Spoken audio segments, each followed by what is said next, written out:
A lot of passes, I think 27, but he still hasn't had that big game yet that he's been waiting for. An excellent and big, strong offensive line to protect them, so their offense is about as good as it can be. 1st and 10 from the 26. Little maneuvering by the BC Lions on the first offensive play, and it's John Pankratz.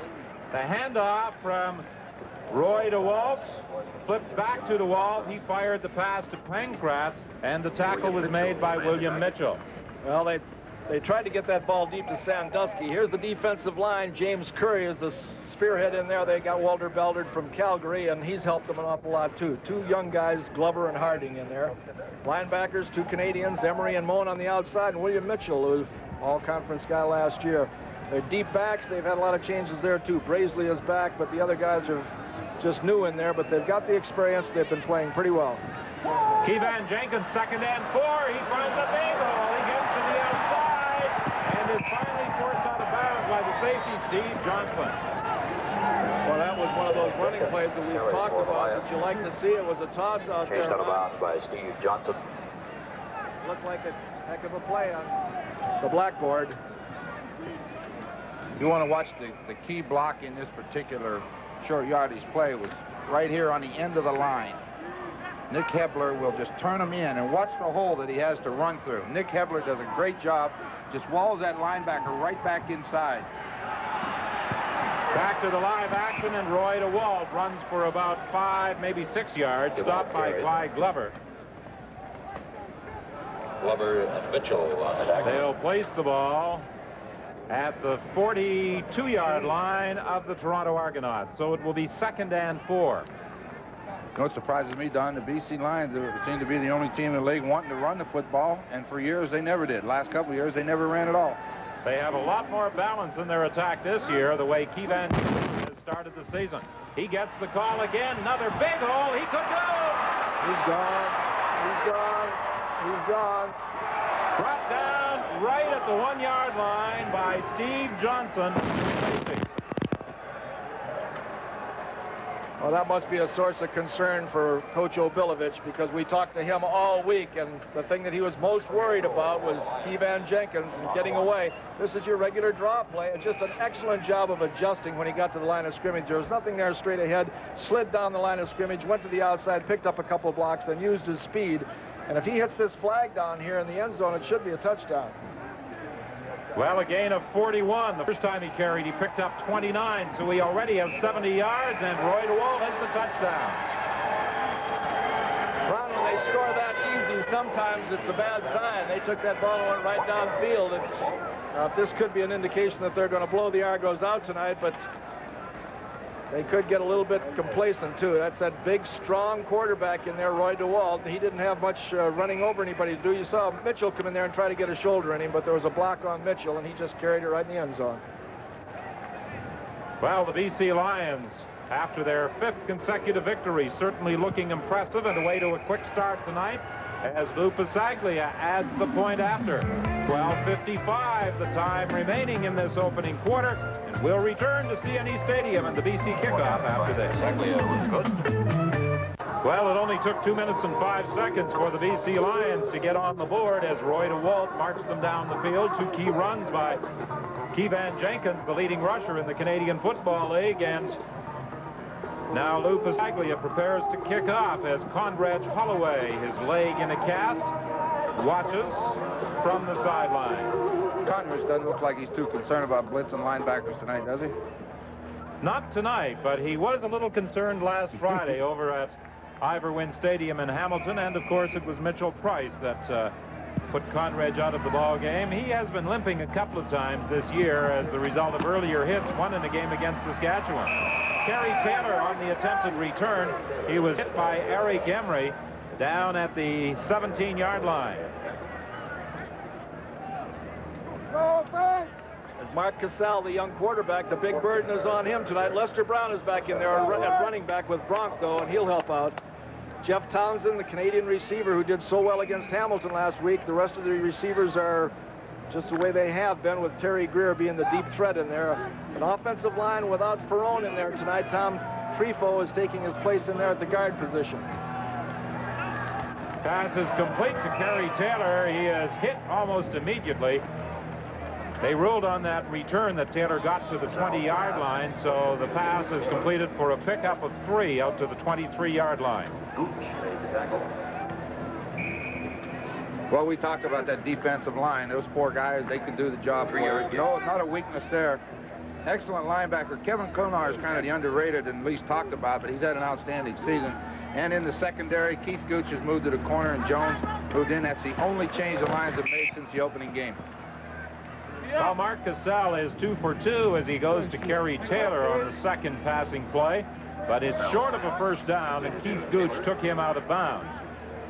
I think you're going to see Don Cassell throw a lot of short passes early in this game and try to complete them, get the rush off of him, build his confidence a little bit. And I talked to him before the game, and I've got a lot of respect for him now because he said he was real nervous, and he'd have to be crazy not to be nervous.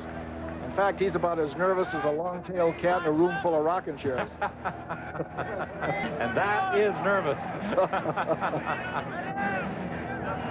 Hank Olisic stands at his own 13-yard line. Big third down kick. Sandusky will take it at his own 29. Sandusky works his way out to the 39-yard line. A punt of 54 yards by Hank Olisic. His kicking chores tonight will be restricted to punting as Lance Chomik will take over and handle the placement chores. Well, Roy DeWalt certainly put together a drive on the first BC series. Let's see what he comes back with.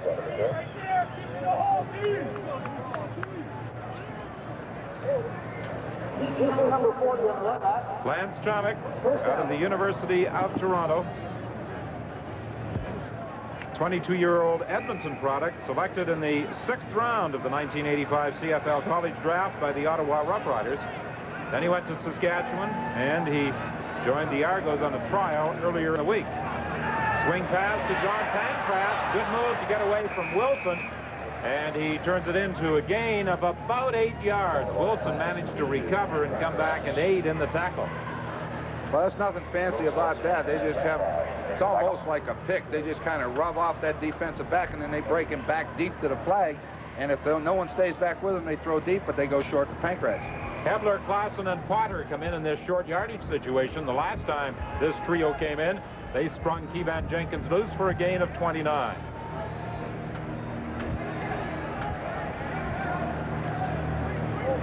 The pitch to Jenkins. Jenkins bounced off a couple of tackles and manages to get the first down. Carl Brazeley and Don Moan came over to make the tackle. Play works well once, they might as well try it again. Exactly the same one. Try to get Gerald Roper and Glenn Leonard especially around that corner. See what happens. Well, they had William Mitchell playing in there in middle linebacker on that short yardage, about 5 full yards deep. I don't know whether that was to get out there on that toss or what, but they're liable to hit it back up the middle the next time. The ball is at the 33. BC leading by a score of 7-0 to Mervyn Fernandez, one-on-one, and Fernandez got away from the first man and then is taken out of bounds at the 41. Noel Metcalf, he beat on the outside. Fernandez is going to beat a lot of people on the outside one-on-one. Wilson and Emery on the tackle. Metcalf managed to stay with him long enough to get the pursuit over there and help out. 8-yard gain. There it is out there right Second now. and 2. Watch Metcalf come up now, and he stalks him a little bit there and plays with him and allows that defense to catch up and get over and help out.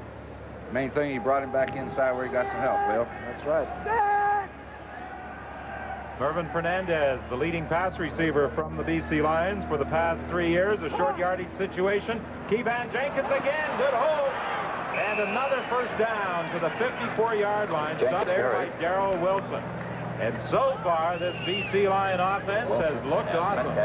Well, you have to be impressed with the offensive line in the last couple of years. Those are basically the same people, and all they want to do was throw. Some teams will have a hard time adjusting from the throwing game to the running game, but they don't seem to be. Well, they've been together for a long time, and they are big and strong. Roper and Leonhard, Wilson, the veteran in there, and Blaine and Hillerbrand. That's a big offensive line, and there they go again. Fernandez with a first down as they had him isolated on the corner on that left side. Carl Brazeley And Brazeley managed to bring Mervyn down, but not before he picked up another first down, a gain of 14. You know, you talk a lot about BC's defense, and rightly so, but the Argos have played extremely well defensively, too, but they are really vulnerable tonight. As we see DeWalt get it outside to Fernandez, and he just uses that speed and that strength. DeWalt is forced to run out of that pocket, and he's brought down at the line of scrimmage. James Curry applied the initial pressure, and then he got some help from Rodney Harding. But Keevan Jenkins has already run for 88 yards. And he went over 100 yards last Saturday night against the Montreal Concords. So Keevan Jenkins obviously is going to have a big night tonight here at CNE Stadium. Pass intended for Pancratz, incomplete. Dennis Clay from his inside halfback position was blitzing, and he got to quarterback Roy DeWalt just as he threw the ball. Well, this is what the Argos have to do. They got to put some pressure on. They brought Dennis Clay from the outside that time and just outnumbered the blockers and got him. But anytime you bring that defensive back like that, you're going to create a one-on-one situation down there. And with the kind of receivers that the BC Lions have, that's dangerous too. Lou Pasaglia will attempt a 49-yard field goal. It is wide, and Jan Carinci concedes the single point. So with 7:53 remaining in this opening quarter, the British Columbia Lions move in front by 8. And I'm looking forward to the Canadian Track and Field Championships. Saturday afternoon, live coverage on CBC Sports Weekend. I'll be joining Jeff Gowan, Jenny Meldrum, and Scott Oak for our CBC Sports Weekend coverage of that one. Cassell throwing over the middle for Kerry Taylor. He's got a first down at the 36-yard line of the BC Lions. Nelson Martin and Mel Bird combined to bring him down. Well, what I was concerned about is the Lions only rushed 4 men. They dropped to the zone. And watch Cassell step back up inside to avoid the outside rush. He buys some extra time. And then Taylor gets behind the linebackers, makes a good catch. Let's see how long they just continue to sit without going after him. Well, he looked pretty good throwing that ball, too, Ron. He's 3 for 3. He hands off to Lester Brown, and Lester Brown is stopped after a pickup of about 4 by Glenn Jackson.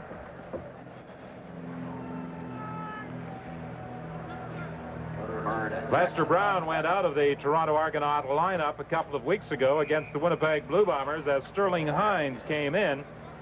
And then Sterling Hines was lost for the season in that game against Winnipeg, and Lester Brown, with the other injuries incurred by the Argonauts, is back in the lineup.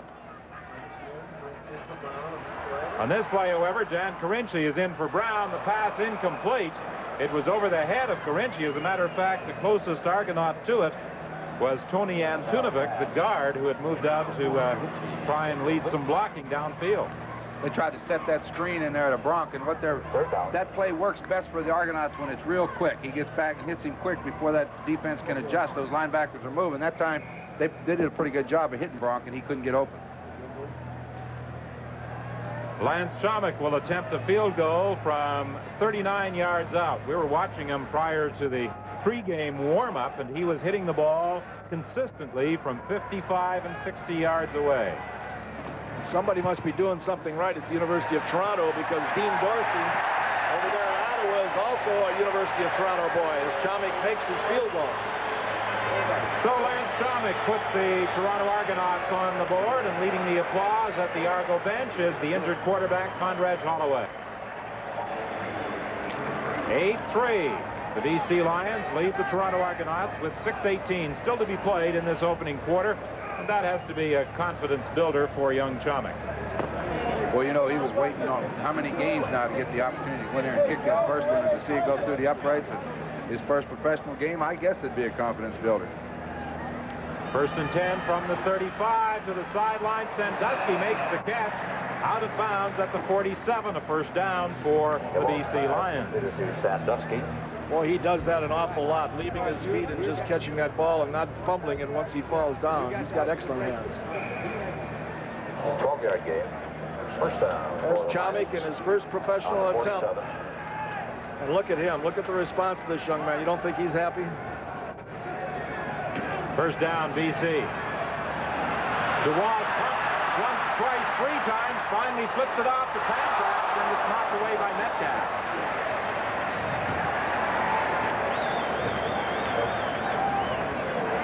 A couple of times it appeared as though DeWalt had a receiver open over the middle, but he opted, as he pumped several times, to go to the outside. Well, he's going to pay for this. Watch Doug Moan. Or Don Moan, rather. He runs out there. He's open game. Take your shot at him.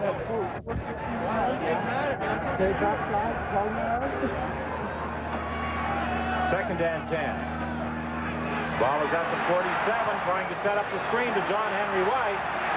And he's brought down by William Mitchell. So the BC Lions are forced into a punting situation again with 5:19 remaining in this opening quarter, as Kerry Taylor will drop back along with Jan Carinci. Third down. You know, there's a while, a couple years back, that I felt every time that the Argonauts got the ball that potentially they could do something big with it. I feel this way about this BC Lion team right now. They just look like they're ready to explode at any moment with a long gainer.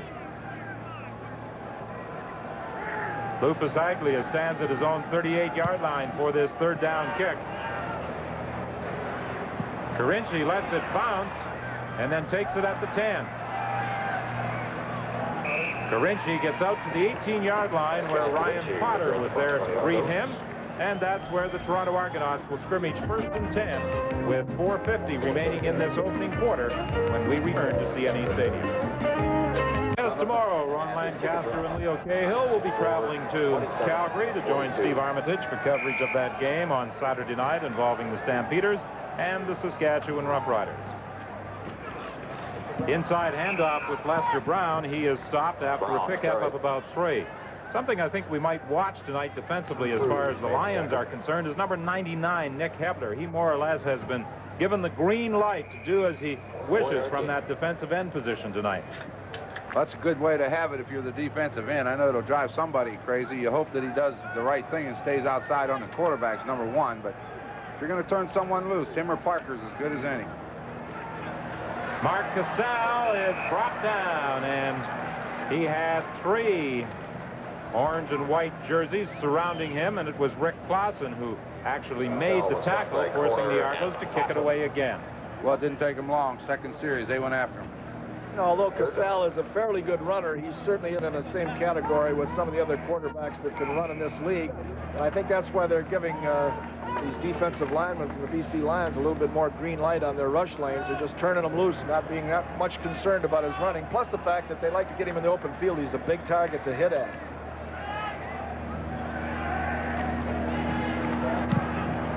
Hank Olisic under pressure from Nick Hebler. Hit that one off the side of his foot, and it bounces out of bounds at the 47-yard line of the BC Lions. A kick of 41 yards by Hank Olisic, so Roy DeWolf will again enjoy rather good field position for this offensive series. 41 yards. We talked about this before, Don. Sometimes when a team comes out and gets the ball and just goes right down and scores, they kind of get a false sense of values out there, and they slow down a little bit. Now, we'll see if the BC Lions are going to pick up this time, but they've kind of gone into a kind of a little sluggishness after that first big score they had. Fernandez wide right, Sandusky out to the left. Ron Robinson in motion across the formation. The handoff with Keevan Jenkins carrying the ball, and he gets to the midfield strike. He was caught by Rodney Harding, but that will be a gain of close to 8, as Keevan Jenkins in this first quarter with 3:19 remaining is moving in on 100 rushing yards. You're going to gain those kind of yards. He hasn't been really limited to anything less than 6 or 7 yards every time he's touched it, so keep running. The thing you like about him is that those holes don't have to be open too much. He'll find something. Didn't find one that time as he was met by William Mitchell, the middle linebacker, right at the line of scrimmage. That's a tackle. William Mitchell made the tackle. Well, that's why William Mitchell's been lining up so deep, Don. We said the middle linebacker is deep. He's keying on that running back, and wherever he goes, you can bet he's going to show up. And look at this. Right where he should have been. He put a good hit on him. That might slow him down. That'll hurt his average. Probably hurt his shin bone a little bit, too. William Mitchell, who came to the Argos from Ottawa in 1982 with a big defensive play. And now Lou Pasaglia on third down. Kicks it away, and again, Jan Carinci lets it bounce, and he is going to go into the end zone to concede the single point. Actually, he will draw a no yards flag as Eric Emery had encroached upon that 5-yard area. Well, that's 2 games in a row that Carinci has done the same thing. That's an excellent job on his part of faking like he's going to pick the ball up, drawing the defense. No yards. BC 35, decline. Well, they're still going to take the point and bring it out to the 35, Dan.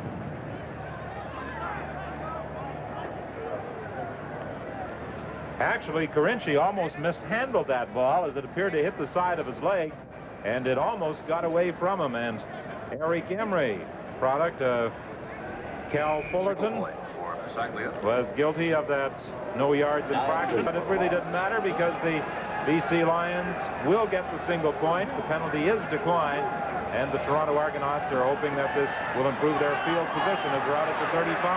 Here, the intended receiver, intercepted by Clash. Darnell Clash picked that one off, and very quickly the BC Lion offense moves back onto the playing field here at CNE Stadium, leading by a 9-3 margin. Well, Terry Greer giving him a post flag move and turned Clash around, but Clash came out of it the winner as he turns right into the football. Terry Greer looked like he fell and hurt his hand or his arm on that, too. He was kind of holding it funny going off the field. First down, Lions. Well, the backup quarterback tonight for the Argos is Mike Hohensee, and that's the result of Conrad Holloway being injured last Friday against the Hamilton Tiger Cats. DeWalt throwing deep for Sandusky, incomplete. Almost appeared to be a mix-up. Sandusky and Robinson were within just a couple of yards of each other in the same area. I think what he wanted really, that type of pattern that they just threw is only good against a 3-deep zone where there's 3 men and you try to send one down on each side of the safety man and then throw away from him. They played it man-to-man, so that means there's a guy with him all the way down the field. There's also 2 people right in the area, both pass receivers, which kind of leads you to believe that they may have blown the pattern.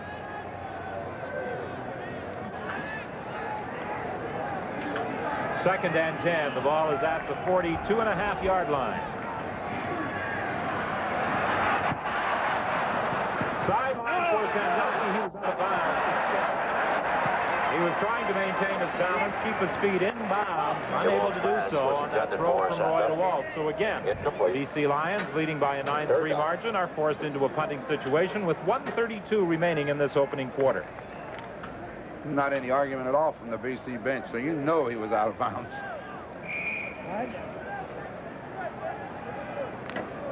BC Lions, winners of their first 4 games in this 1985 season, chalking up victories at the expense of Edmonton, Calgary, Hamilton, and Montreal. Jan Carinci takes it at his 30-yard line. They're trying to set up the blocking to the left. Carinci tried to maneuver in behind it, but he was caught and brought down by Mark Napierkowski. 37 yards. Jan Carinci from the University of Maryland has enjoyed a great career so far in professional football. Bob Bobilovich feels he's one of the most valuable players on the team. But if he does have a fault, Ron, it's that he is so intense when he gets the football on making an extra yard that sometimes he's susceptible to fumbling. Yeah, those type of ball players usually are. You know, they're real intense. They're aggressive. They just keep hustling and take too many hits sometimes. We're into the final minute of the opening quarter. It's 9-3 with BC in front. The pass complete to Paul Pearson. He tried to dance down those sidelines. He got to the 40-yard line, maybe the 41, before he was forced out by Mel Berg. Paul Pearson is kind of the counterpart of Pankratz. Both excellent receivers, one for Vancouver, one for the BC Lions, one for the Argos. But Pearson has been really hampered this year with hamstrings. He really has cut down on his efficiency as a pass receiver. He's a University of British Columbia grad, as are 4 members of the BC Lions. Second and 2, complete to Terry Greer, and he is stopped by Darnell Clash. As long as Mark Casal can get back quick, set up and throw it quick, the BC rush won't hurt him. It's when he takes his time and allows that defense to go after him, then you have a problem. Pearson slides right out in the flat, the same as he did before on this play. And Greer just runs a slant pattern from the outside. You see Pearson, number 25, getting to the outside. There's the slant in there to Greer. Catches the ball for a good gainer. Back to the live action. It's Kerry Taylor on the sidelines. He'll be close to another first down. Stopped by Kevin Konar. Now, I think BC is going to have to pick up and come back a little bit now. I think they just took for granted it was going to be too easy early in this ball game. And the Argos are starting to move now. They're patching up their defense a little bit, and every pass that this young man completes is going to build his confidence. Well, the British Columbia Lions will get a break on the 1985 schedule after this game, as the Lions don't play again until the 17th of August when they take on the Calgary Stampeders. And you'll see that game on the CBC television network on Saturday, August the 17th from the Dome in Vancouver. The measurement revealed a first down for Toronto. Cassell throwing for Taylor. He hangs on to fight the hit from Nelson Martin. Well, that's a great catch because he was really leveled by Nelson Martin. Hey, he stuck it in there pretty good, too, as a passer. I like his style, the way he throws that football. Well, that catch by Kerry Taylor coming on the final play of the opening quarter, and now the Toronto Argonauts are in excellent scoring position, 1st and 10 at the 14-yard line. Well, watch Cassell. He wants to throw it quick. Can't do it. Now he's looking around. Watch Kerry Taylor right down the middle of the screen. Watch the hit from number 4, Nelson Martin. Ball popped loose, and he grabbed it the second time. Good concentration. Well, you know, the thing that looks impressive about this young quarterback is his feet. He's got excellent feet and excellent balance, and he's on balance when he throws the football. And in college, he threw the ball an awful lot. I heard him talking to a radio man before the game. He said he threw 40 times a game. You see the statistics of that first quarter. It's been the BC rushing game against the passing game of the Toronto Argonauts. And I've been impressed with the way Mark Cassell has put that ball in the air tonight. He's completed 7 of 9. His favorite target has been Kerry Taylor. It's 1st and 10. Toronto, the opening play of quarter 2 from the 14. Cassell, touchdown to Kerry Greer, wide open. Well, you have to be really impressed with the way he's playing, and that touchdown's going to give him nothing but confidence now. Well, when he ran off that field, he was sure that he could do something tonight. He hasn't been sure up until now. He's a very confident young man. He's just taken the football team down the field against the best defense in Canada and made it look pretty shabby. He's done a pretty good job. So for Terry Greer, a team record tonight, 7 consecutive games with a touchdown reception, and that ties the Argonaut team mark initially established by Al Pfeiffer 30 years ago. And with the point after, the Toronto Argonauts move into a 1-point lead over the British Columbia Lions. We're going to see this play. Watch this kid's feet. He moves his feet extremely well, bounces back and forth, gets set, and drills that ball into Terry Greer. And Terry Greer is so wide open that it's... Take it, Ron. Well, you had all those receivers out the other way, and Greer's the only man there. And he found the open area, and I'll say as open as not another jersey in sight. Open as a white goat on a mountain. In just 5 plays, the Argos moved 78 yards. The big play was the pass to Kerry Taylor, but it was Terry Greer who finished it off in the end zone as Conrad Holloway, the injured quarterback, congratulates him on the effort and undoubtedly discusses some of the patterns that those receivers are running tonight. Conrad is really saying, Terry, don't let this kid look so good. Wait a minute now.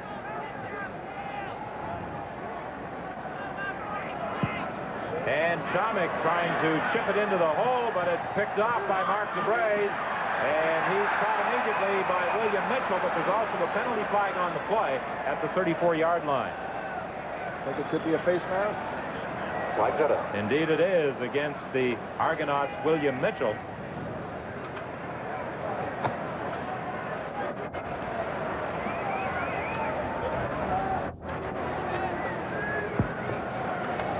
Major foul, face mask. Toronto 39. First down. So the Toronto Argonauts, leading by 1, send their defensive unit out there to try and stop the BC Lions. They've shut down the passing game pretty well so far, but the Wall throws it up for Fernandez. Incomplete.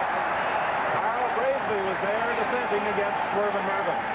Boy, Brazeley lost that ball completely, turning his back to the passer that time, and normally Fernandez, when he's got a situation like that, will go up there and get it. As soon as I saw the ball underthrown, as we'll see here, I figure Fernandez would just turn and jump as he normally does inside and get it, but Brazeley got that hand up high and knocked it down. Just recovered in time.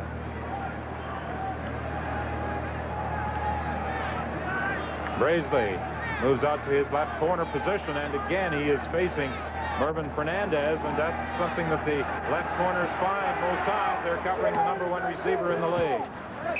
Or on the team, I should say, and that is Sandusky taking the pass for a first down out of bounds. Bo Metcalf and Darrell Wilson forced them out.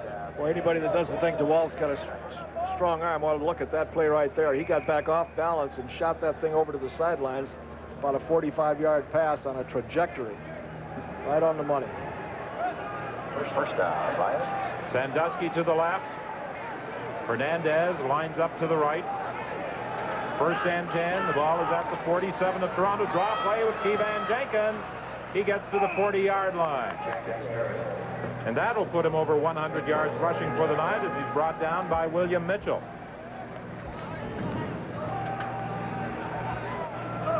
Jenkins and Tyrone Cruz were the Pacific Western Players of the Week in the Canadian Football League for their effort against the Montreal Concorde on Saturday night. The Lions trying to extend their unbeaten string in regular season play to 10 games. Pressure from the backside as Wilson was blitzing. They tried to dump it off over the middle to John Henry White, but that big pressure was coming from the blitzing halfback, Darrell Wilson. Well, when these two backs go away to block this side, watch man Darrell Wilson come from the outside. And as Leo said earlier, you just run out of blockers. You don't have enough people to pick all those guys up. Darrell Wilson comes free. They try to come out late, just gets rid of the ball and pays for it. Well, I tell you, if he would have hit him right there, he'd have gone a long way because Emery was back 3 or 4 steps behind him. If he would have hit him with the flow, he might have got a block by that outside man down there. He could have gone the distance. 48-yard field goal attempt by Fasaglia. It's good. So with 12:52 remaining in this second quarter, BC Lions regain the lead. They're in front by 2. We'll be back right after. These days is, will there be a season following the strike deadline next Tuesday? Well, there was a little article in the paper today that said that they've taken the betting down at Vegas off of whether there's going to be a strike or not. So if those people don't know, who does? First and 10 from the 35-yard line. The Toronto Argonauts preparing to scrimmage. And I think Bob Obilovich, the head man, has to be very pleased with what he's seen from young Mark Cassell tonight. Oh, I'd be very happy. I know Bob's got to be very pleased. The kid's moved him twice now, once for a field goal, once for a touchdown. So he doesn't have to worry about Cassell right now anyway. Little bit of a mix-up. Gary Taylor took the ball for a pickup of 2. James Parker made the tackle, but it appeared as though Cassell and Taylor weren't quite certain of which way the other was going to go on that play.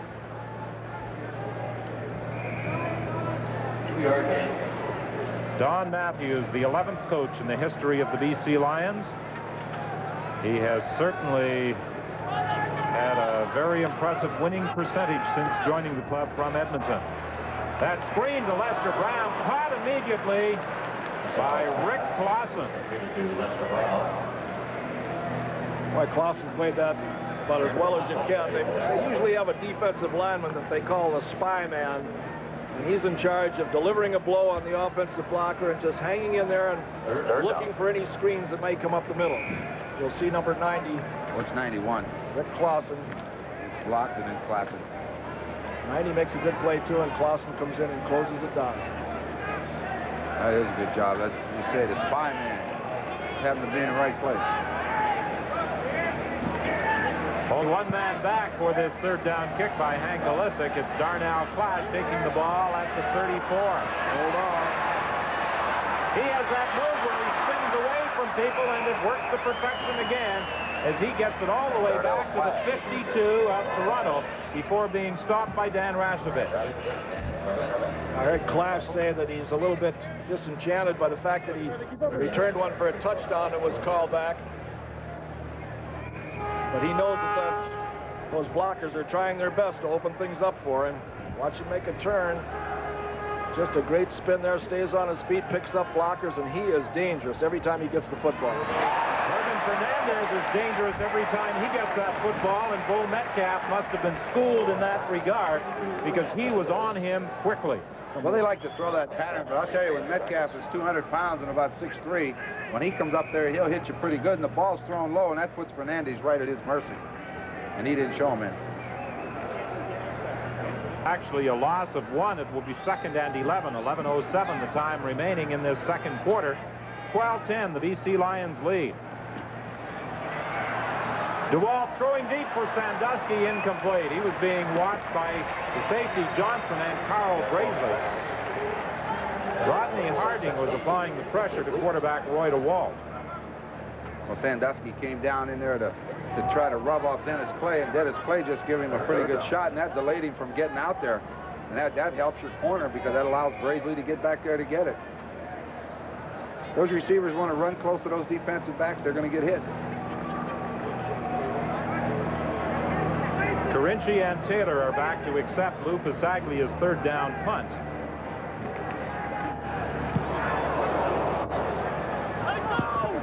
It will bounce out of bounds. No chance for a return at the 16-yard line. So that's where the Toronto Argonauts will be scrimmaging following that 37-yard kick by Lou Pasaglia. Point out that viewers in Southern Ontario and Windsor will see the German Grand Prix beginning at 4 Eastern Time. The rest of the country will see the Grand Prix at the conclusion of the Expo baseball game Sunday afternoon. 1st and 10. The ball is at the 16. Cassell to Pearson. He's caught and wrapped up by Mel Bird. He improves his passing percentage, but doesn't pick up much yardage on that throw to Paul Pearson.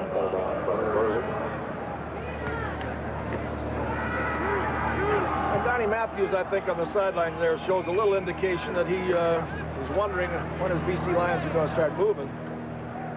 He never does show much emotion on the sidelines, but when you're 4-0, you want to be 5-0. I don't know where Cassell was throwing that one, but he missed the intended target, if it was Terry Greer, by about 20 yards. Well, with that pattern he threw for the touchdowns, all the receivers on one side of the field, Greer over there by himself. I think he anticipated Greer going deep because he sure threw it a long way. But the one thing about it, he threw it over everybody's head.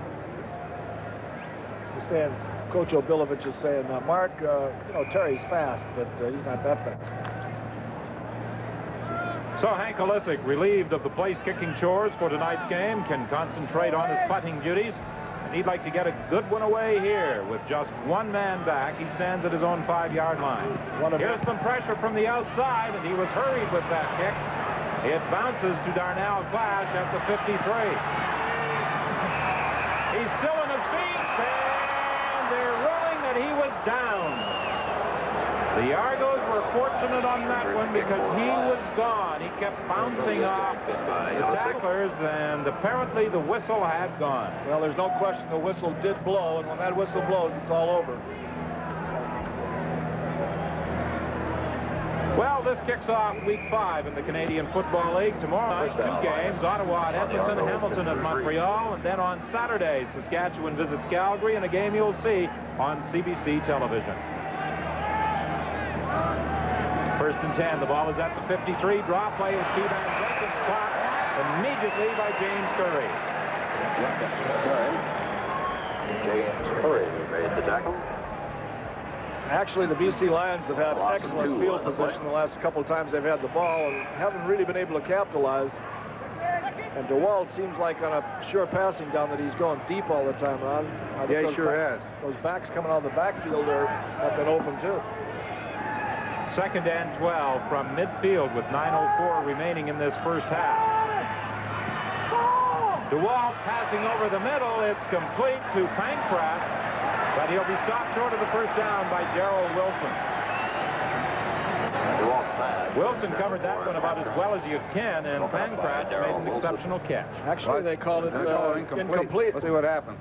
He does turn. The ball's thrown right on the money, but it's an excellent defensive play.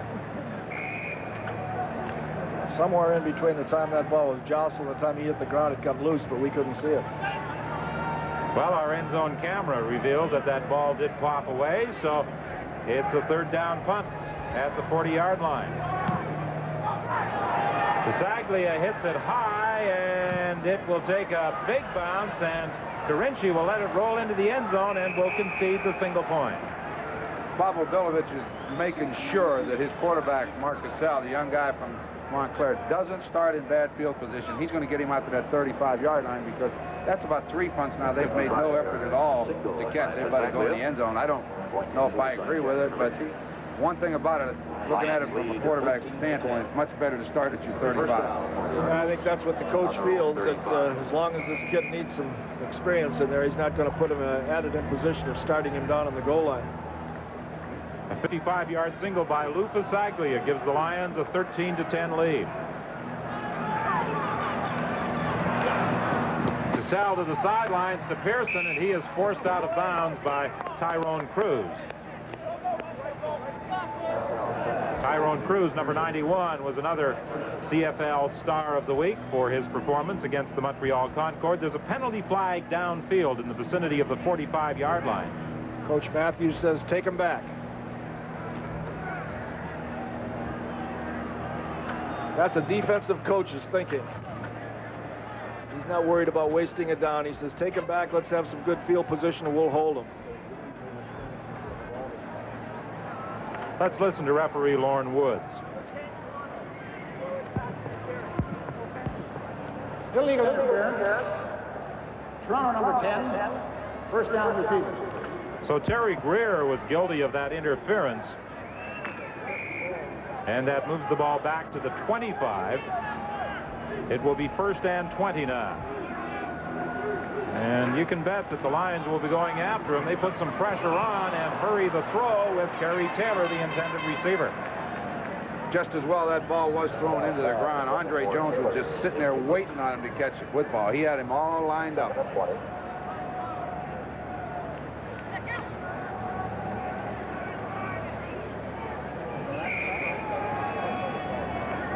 8:03 is the time left in this first half. The BC Lions in front of Toronto, 13-10. The ball is at the 25-yard line. It's second and 20. Kerry Taylor, the leading receiver last week, the leading receiver in tonight's game for the Argos. Cassell is forced to run the ball, and he steps out of bounds after a pickup of 4. So the Argos are forced into a punting situation again.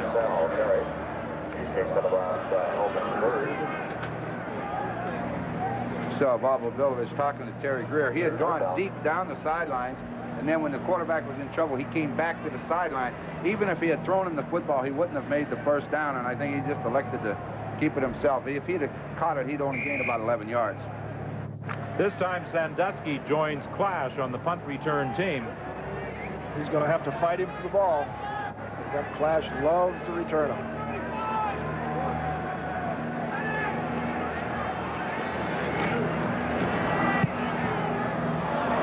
Again, Illicik, not a particularly good punt. Sandusky took it on the run and ran out of room as he was wrapped up by Cliff Hewitt. 7:16 is the time remaining in the half. Mark Cassell, the Argos starting quarterback, in place of the injured Conrad Holloway. I tell you, when you put he and Roy DeWalt side by side, you have two pretty healthy-looking young'uns. They're both about 6'3", about 250 and 220. Good field position for the Lions. DeWalt under some pressure, goes to the sideline, incomplete. It was intended for Pankratz. DeWalt's pass intended for Pankratz. Incomplete. Tonight, Cassell has by far the better passing percentage. The BC Lions have been successful in moving the football along the ground. Cassell actually 6'3", 230 pounds, and Roy DeWalt, 6'2", 210 pounds. So two big quarterbacks directing their respective teams' attack in tonight's game. DeWalt under pressure, and he is dropped for a loss by James Curry. Curry, the much-traveled ex-BC Lion, putting pressure on his former teammate and dropping him for a loss back at the 50. Well, that's the third or fourth time that they've started the ball right at midfield and haven't done anything with it. Roy DeWalt goes back, takes a look downfield, two-man pattern, they're both covered, looks back to the other side, there's nobody there, and they just storm in on him. But you can't waste that kind of field position time after time. You've got to do something with it.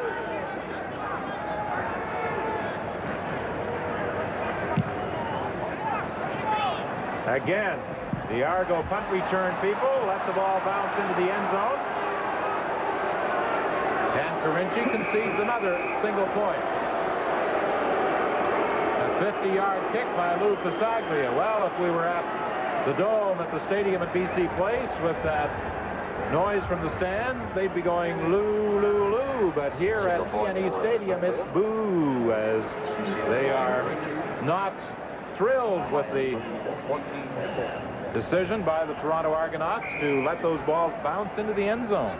They don't like the game plan, do they? Indeed they don't, but I think it's a pretty good decision on the part of Coach Bob Vavilovich.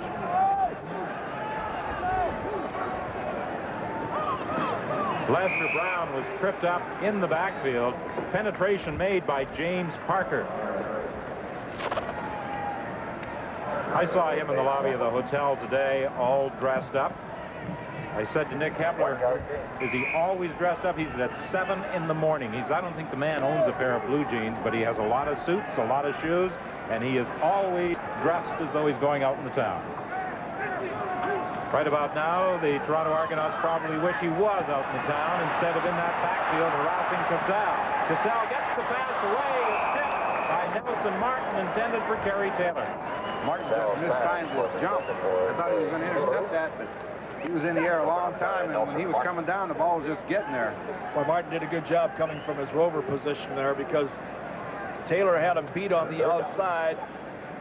Martin just came like the big old center fielder over there and went to the football, but as you said, Ron, it was a little premature with his jumper. He would have had himself an interception. So it's third down for the Toronto Argonauts. And again, just Darnell Clash back for this third down kick.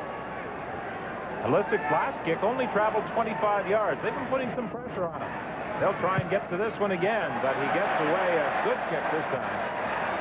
Darnell Clash back at his own 31-yard line. He tries that spinning maneuver, but is unable to escape the grasp of the first man downfield, Don Moon. 43 yards. This is the worst field position, Don, that they've had in a long time, and they're still up around the 44-yard line. Moon, another product of the University of British Columbia. The BC Lions have certainly done well from the two schools in their vicinity, UBC and Simon Fraser. 7 Simon Fraser grads in their roster and 4 from the University of British Columbia. Hometown flavor. DeWalt to Pancratz. First down near midfield. Let's see where they place it. Carl Braisley made the tackle. Braisley made the tackle. It appeared his progress had carried to the midfield stripe, but they mark it, as you see, just shy of center field. But it is enough for a first down. 4:20 is the time left in this first half. 14-10. The BC Lions in front of the Toronto Argonauts. DeWalt to Kay Van Jenkins. He was unable to hang on when hit by Don Moon. They ruled out an incomplete pass. Some of the Argos and their fans thought it was a completion and a fumble, but such was not the case. Well, when you force that quarterback to throw it underneath the coverage, like he had to throw to a short guy, and then those linebackers will react up on it hard, and Moan came in from the back and hit him pretty good in the back and jarred it loose. That's the way defense is supposed to be played. Fernandez wide left, Sandusky out to the right. Second and 10. Sandusky makes the catch, and he had Carl Braisley all over him. Boy, that was a good play, a good pass, and a good catch, because, as you said, Don, Braisley had about as good a coverage as you could have on that play, and they had a big blitz. which put a one-on-one situation down there with Brazeley on Sandusky. Watch them all come. He didn't have much time to throw it, but he got it there right where you had to get it. Sandusky squeezed it. When they'll blitz like that, the quarterback can throw it down low. The linebackers aren't there, and that really helps the quarterback. 1st and 10 from the 41. DeWalt under pressure. He'll be caught from behind and dropped by James Curry. It was Curry who made the initial penetration, flushing DeWalt out of the pocket, and then he caught him from behind. Well, that was a good 6-step drop before he started thinking about looking, and the penetration got in there, and when he did step up inside, it was too late because the defender caught him.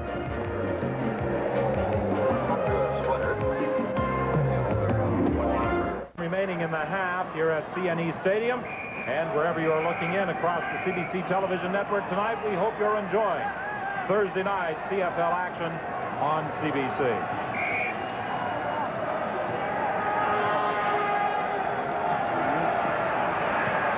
Second and long. The ball is dropped again by James Curry. Okay, Pancratz was so open that time, but I don't think DeWalt didn't see him. He was just all by himself. Steve Roy coming back here, and he never gets set to throw the football until he's back there about on a 6-step drop. Then he sees Curry come in there, and it's too late to look downfield, and Pancratz broke wide open. Actually, I'm going to correct you, Leo. I don't think he saw him at all. He came in from behind. He may have felt him, but he didn't see him. Okay. Lou Pasaglia's 3rd down kick. Gary Taylor takes it at the 7-yard line. Nowhere to go. And Ryan Potter was the first downfield to make contact with him. Returned the kick for the Argonauts. Well, 2:40 left in the half. This is about as far back as Toronto started. That's the first punt they've caught there on their 10-yard line. Let's see if the Lions go after him right away. First down. You know, when you talk about potential Carling O'Keefe game stars, you have to give James Curry some consideration because he has made 3 or 4 quarterback sacks so far tonight. Boy, sure has. He's really played well. That last play, he just beat the guard, Gerald Roper, one-on-one. Went in clean. 1st and 10 from the 10. Cassell for Grill was unable to hang on. I am not sure that ball may have been deflected as he went up. He took his eyes off the football just at the last. I think he was checking the terrain. So it will be 2nd and 10 with 2:35 remaining in the half. BC in front of Toronto 14-10. The Argos with a 2-2 record, and the British Columbia Lions unbeaten in their first 4 starts.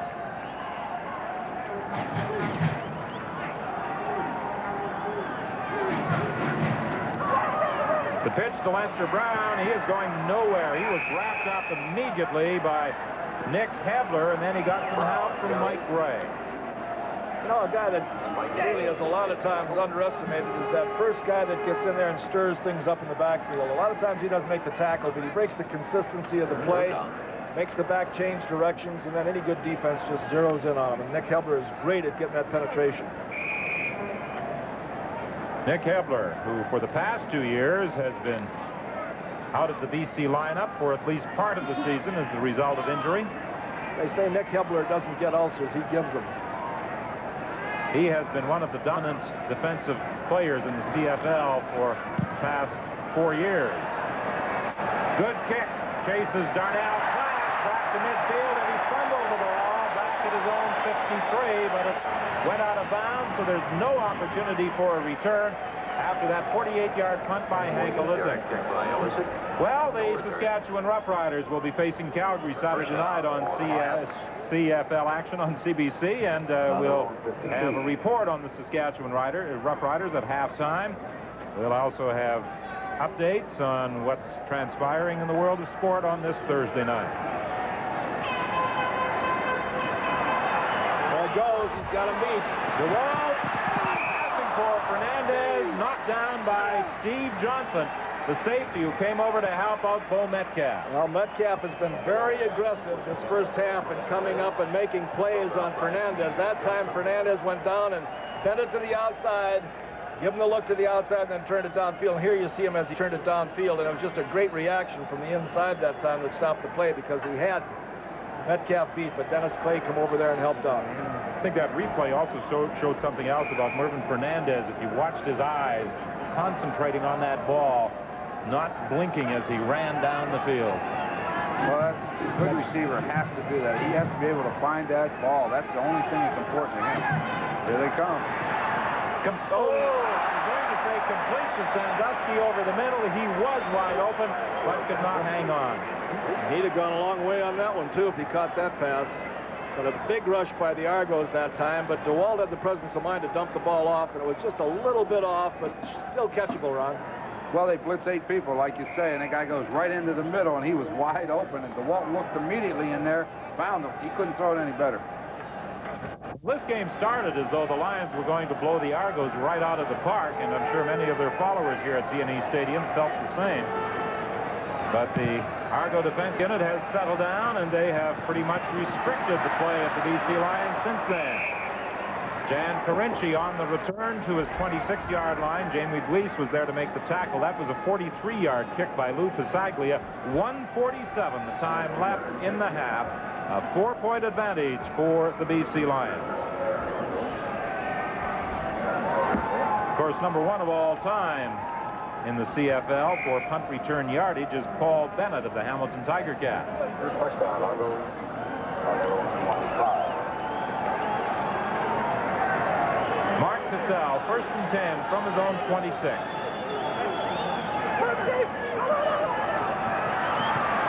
He's in trouble, brought down by Mike Gray.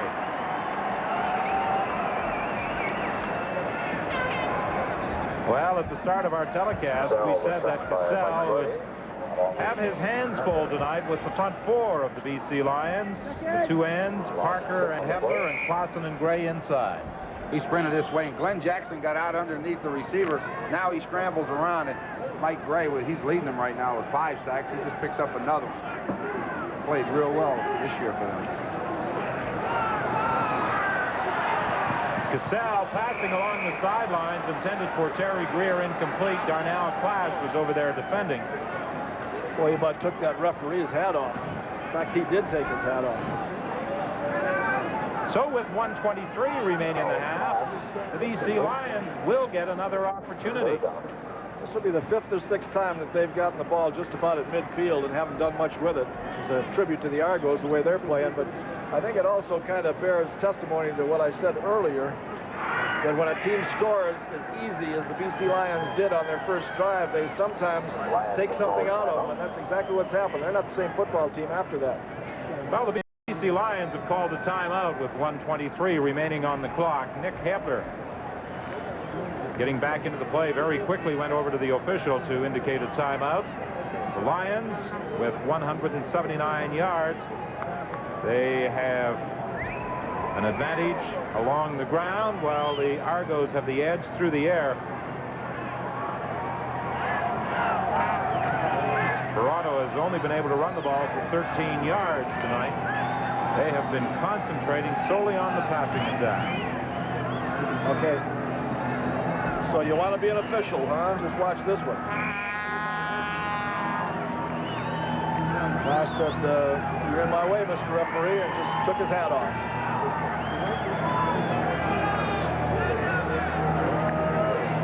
Again, Darnell Clash is the lone punt return man back at midfield as Hank Olisic prepares to kick. Again, he was under pressure, but still got away a great kick. Clash to the 45, and then out of bounds at the 50-yard line. Well, it's a lonesome feeling when you get on field, when you catch that ball, and they've got the rush on, and there's nobody blocking for you. There's about 8 dark jerseys coming at you. Well, it was Keith Gooch who was coming up the middle, putting the pressure on Hank Olisic. And with 1:13 remaining, the Lions are 1st and 10 from their own 52. A 50-yard kick by Hank Olisic, a run back of 11 by Darnell Clash. Over the middle, John Henry White is into Toronto territory at the 53. Stopped there by Don Moan. The BC Lions with that hurry-up offense trying to put more points on the board before they go to the dressing room for the halftime break.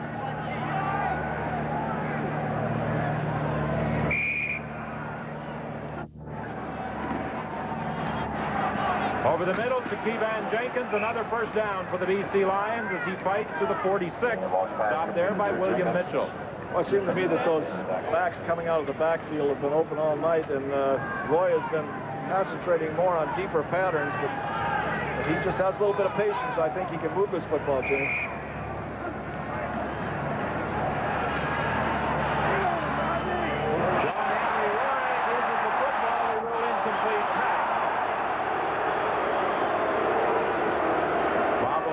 Doesn't agree with the official's call, obviously. He thought it should have been a completion and a fumble. Pavlovich just asserted himself a little bit there with both arms up. And certainly he wasn't saying that the meek inherits the earth.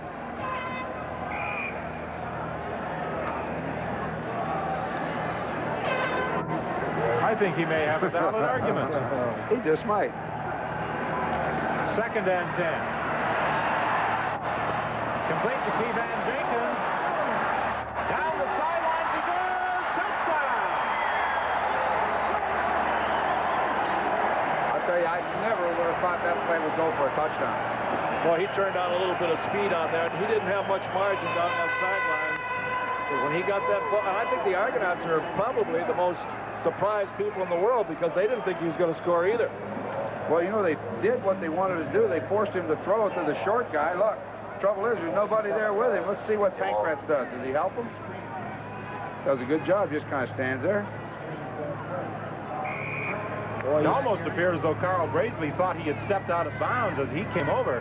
But Kevan Jenkins showing exceptional balance in going down those sidelines. He didn't have much room there, and he stayed in bounds with the point after by Lou Pasaglia. It's now 21-10. The BC Lions in front of Toronto, and Kevan Jenkins has reason to smile. Kevan saying, give me the ball, I'll do it. I think they got away from that toss to him a little prematurely. Mitchell came in and hit him one time there, and they just quit running that toss play to him. But watch him tightrope down the sidelines. Not much room there. He just outruns everybody. Stays on his feet, takes it right in. Great balance. Well, you talked about him in the opening as far as his explosiveness and probably been the key ingredient this year in the BC Lion offense. I don't think many people would disagree with him. Don't you think, though, that they kind of got away from it after Mitchell made that real nice stop on that first down? He just tackled pretty hard, and they said, well, maybe that's not working tonight. I think they should have stayed with him a little bit more because this guy is dangerous. I think they'll come back. I think they'll come back there.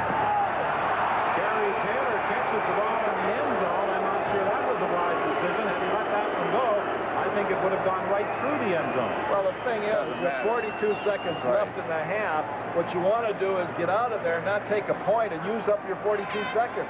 They just gave away a point on that one. It's not like they wanted to improve field position because they've got a long way to go to the 35-yard line to try to get points on the board with 42 seconds.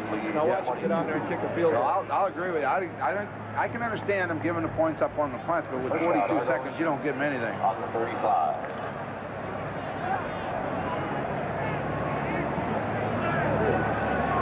First and 10 from the 35.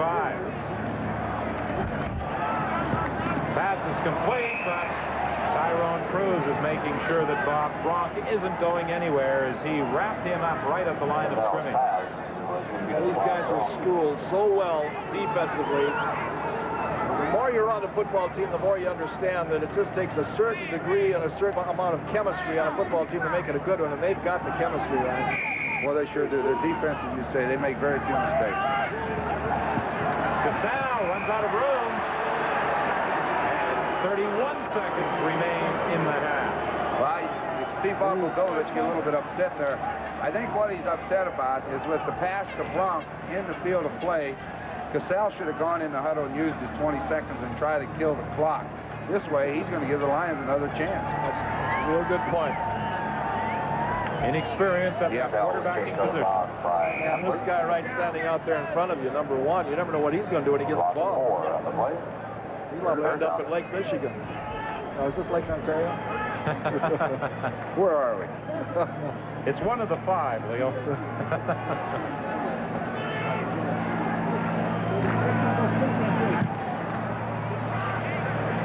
The Argonauts Clash will catch this one with 25 seconds remaining.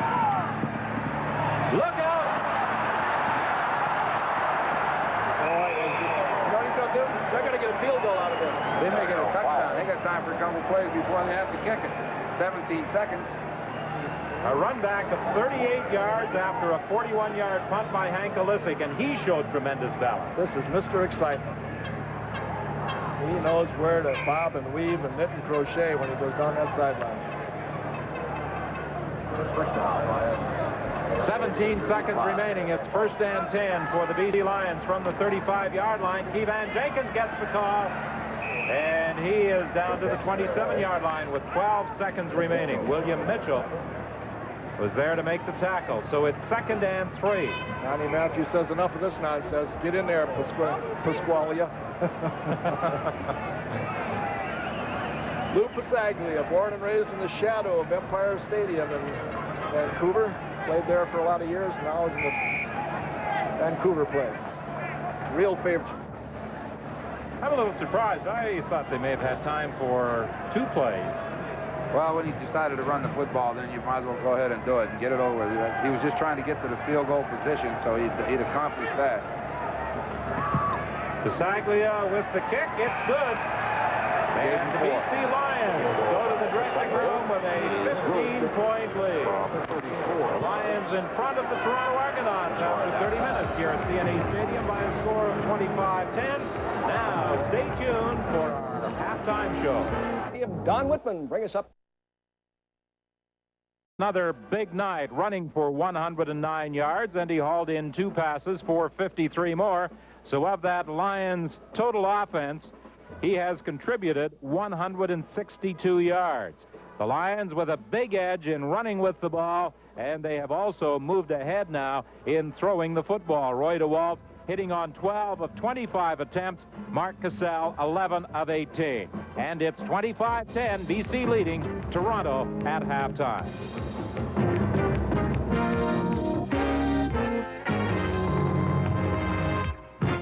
As I look over my shoulder, I see a couple of dapper gentlemen standing by at Exhibition Stadium. Once again, Ron Lancaster and Leo Kane. Well, Brian, back here at CNE, it's 25-10, and actually I thought that the BC Lions had it too easy on that first drive. Ron, they got that 7 points too easily, and until the end of the first half there, they really didn't assert themselves, and I thought the Argos had multiple opportunities to get back in that ball game and possibly get ahead. Well, I was a little bit surprised. You mentioned in the second quarter that they got away from the running game to Kevan Jenkins. I think they're going to get back with the running game, though, and you can tell Jenkins wants to get back in there and wants to get that ball just as soon as possible. He's a great running back. Well, that's the way a running back should be, but what surprises me is his pass-catching ability. Coming into tonight's game, he had caught 23 passes. We're going to take a look at his last touchdown, and here's what happens on the play. Sandusky will clear out the area. Pankratz will come out in the flat and go upfield, and when he does that, this linebacker will turn and run with him. And when Jenkins finally gets out here by himself, there will be nobody near him, and I think he's more surprised than anybody. All right, what you see, there goes the halfback. Here comes Pankratz. He turns upfield, but now there's nobody left to handle Kevan Jenkins. Well, when Jenkins turns around here, Ron, he says, oh, nobody here. And he starts took a down look. that sideline's full speed. And you'll see Pankratz, he wants to play it safe. He just turns his back right there, and a defender flies off of him. Jenkins goes right down the sidelines for the big 7 points. And what a timely 7 points. I think he was right here. I think he had to be shocked when he turned around. As he saw in the first half, many times he would catch the short pass and get hit in the back. This time he turned around and it was wide open. And that play right there could be the difference in the ballgame, Leo. Well, we've talked all along about this young man before the show. We're going to talk about him right now, and we'll probably be talking about him after the show, too. This guy is a great football player. It's going to be a great second half. Well, Don Whitman had the opportunity to talk to Kevan Jenkins. We'll hear what he had to say. Jenkins, you really started quickly. You got your 100 yards rushing in that first quarter. I wasn't aware of the 100 yards, but we had planned to come in and give what they take what they give us. They've been giving us the run. I think we deviated from that a little bit in the second quarter, but we're going to go back at halftime and regroup. I think we're going to come out with a little bit more running. Kevan, on that touchdown you scored, were you a little surprised on that short pass that sideline opened up for you? Yeah, I was a little bit surprised because linebackers had been coming up, putting on good hits right when we catch the ball. But I turned around, there was no one there, and I got some good blocking downfield. Kevan, you're off to a great start in this 1985 season. You're having another fine night tonight. Keep it up in the second half. Thank you. And you know that Kevan Jenkins is going to want to get that ball the second half. He probably went in there, Ron, during the halftime and said, Coach Matthews, just because they stopped me one time, they're not going to stop me again tonight. Give me that football. Well, I know that man right there, Don Matthews, would be more than willing to give it to him. But right now, the Toronto Argonauts will be getting the football as the kickoff goes to Townsend, and Townsend, going to the left side, works his way out to the 36-yard line. He was stopped there by Ryan Potter. Luke Saglia has certainly made a contribution over the years to the British Columbia Lion cause with his punting and place kicking. I don't know if it was Bernie Ruoff or Lou Pasaglia. Who would you choose as the number one man in the CFL? I don't want to get into that one, Ron, do you? They're excellent kickers. This is a big drive here for Casal. If he gets some success here, he could be tough the second half, so he's got to put it together. He overthrew the intended receiver, Townsend. He had him open, had a little bit of a hole behind the halfback and the safety man, and he has to learn to throw that ball in there at him, as well as Townsend has to learn to slow it down when he's in that open area. And I think Casal is so anxious to get back in there and do something right that he may have aimed that a little bit and overpowered the ball instead of just hanging it in there like he should. Oh, there's no doubt about that. He looked sharp on that one touchdown drive the Argos put together, but since then, that BC defensive unit has stopped them cold. Complete to Lester Brown, and let's see where they mark it. He was driven back from the 45-yard line by Kevin Kohner, but his progress may have carried out to the 45. No, they're going to mark it at the 44. 1 yard short. Everybody is crying in the stands, go for it, go for it. But this is a good move on Obilovich's part. Well, you can see Kevin Kohner just before the snap started to drop back out of there up close. He got deep. That means they're going to be in a zone. He comes back up. Lester Brown catches it underneath. He puts a hit on him. To see Kevin go back and look into that hook zone, and the first thing he looked for was those crossing patterns, and saw him coming and just recovered, made the tackle, and saved the first down. Darnell Clash, the lone man back. Good kick by Alyssa. Clash takes it at the 8-yard line. He finds a hole on the sidelines, loses the football, but got it back. Boy, he double dribbled that, triple dribbled it, and got it back. Look at him laying on the sidelines there saying, oh my goodness, there looked like a lot of open daylight there, and I had to fumble the ball. Just as well. There's a flag down. He was an awful tired. It's going to be brought back regardless.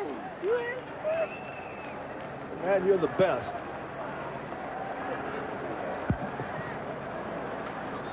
There it is right there. It's out in the open. Get a legal block. Get a stick and kill it. BC 79 on the run back. First down.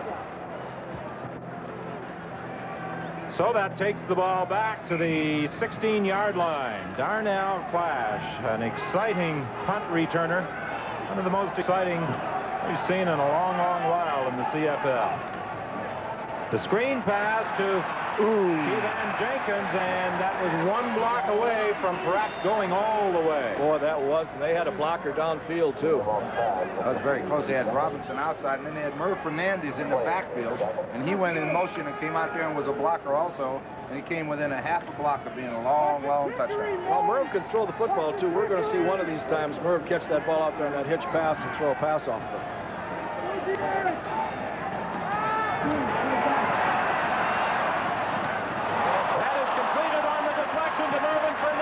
He's unable to maintain his balance. I'll tell you, I thought that ball was intercepted. I did too. Dennis Clay, I think, had his hand, and it must have tipped right off of his hand. We're going to get another look at it. He's going to drill it, that's for sure. He throws it pretty good. Who is it? John Henry White tipped it. That surprised me. Dennis Clay made the tackle. I don't know what Braisley was doing. I don't know whether he didn't see the ball or what, but he looked like he was right in a position to pick it off. A gain of 32 on that completion to Mervyn Fernandez. First and 10. They swing it out to Kevan Jenkins. And he is brought down by Darrell Wilson. Kevan Jenkins against the Montreal Concorde had 139 rushing yards on 25 carries. In that game, he became the first Lion player to rush for over 100 yards since Ray Strong had 134 yards against Hamilton in 1983. And tonight, Kevan Jenkins, with still almost a half to go, has already run for 109 yards. This is Jim Sandusky. And Sandusky looking for that block from Fernandez. Still on his feet, and he gets to the 25-yard line. It's fumbled, recovered by Toronto. Oh, I'll tell you one thing. They say that the Argonaut pulled it out of his hands on the way down, and this is going to cause a little controversy. Oh, Sandusky is incensed, so are other members of that BC offensive unit. But the Toronto Argonauts will take over with Clay stripping Sandusky of the ball with 11:38 remaining in the third quarter.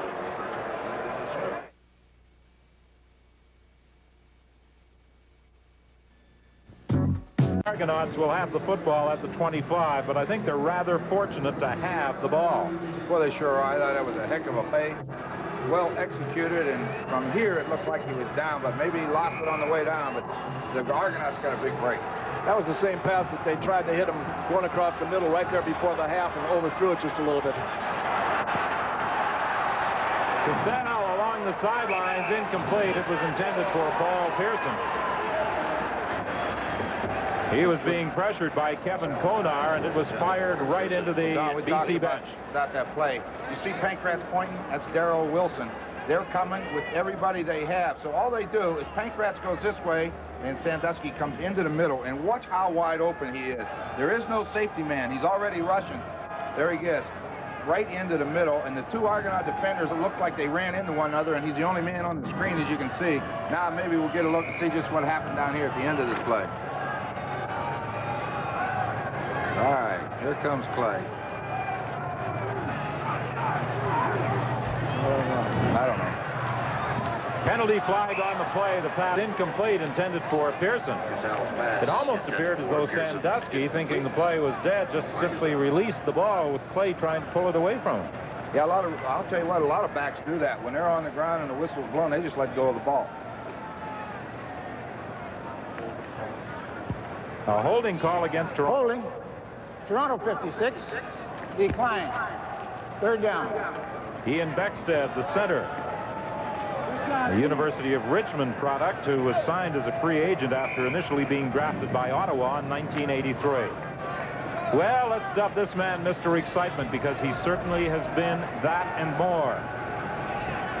Darnell Clash waiting for the third down punt by Hank Olisic. They've got the return on. They're setting up the wall, so if this guy has a little bit of room, look out.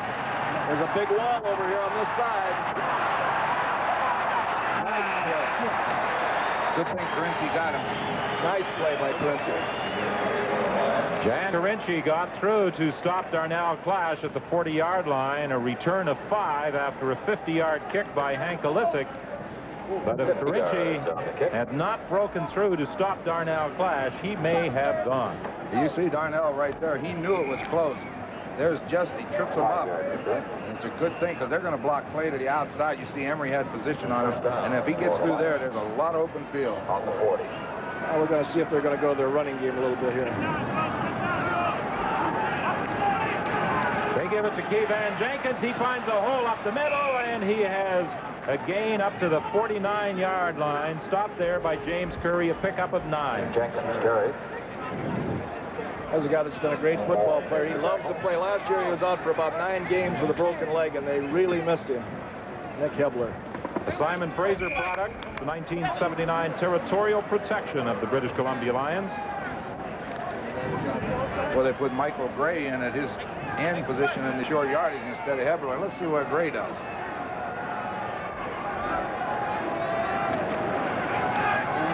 Kevan Jenkins gets the first down, driving to the 53 of the Toronto Argonauts. You know, Don, they do so well running out of that formation, short yards. He may just leave those guys in and run it. They've averaged about 7 yards every time they've been in that formation. Well, Jenkins is averaging 11.4 yards per carry.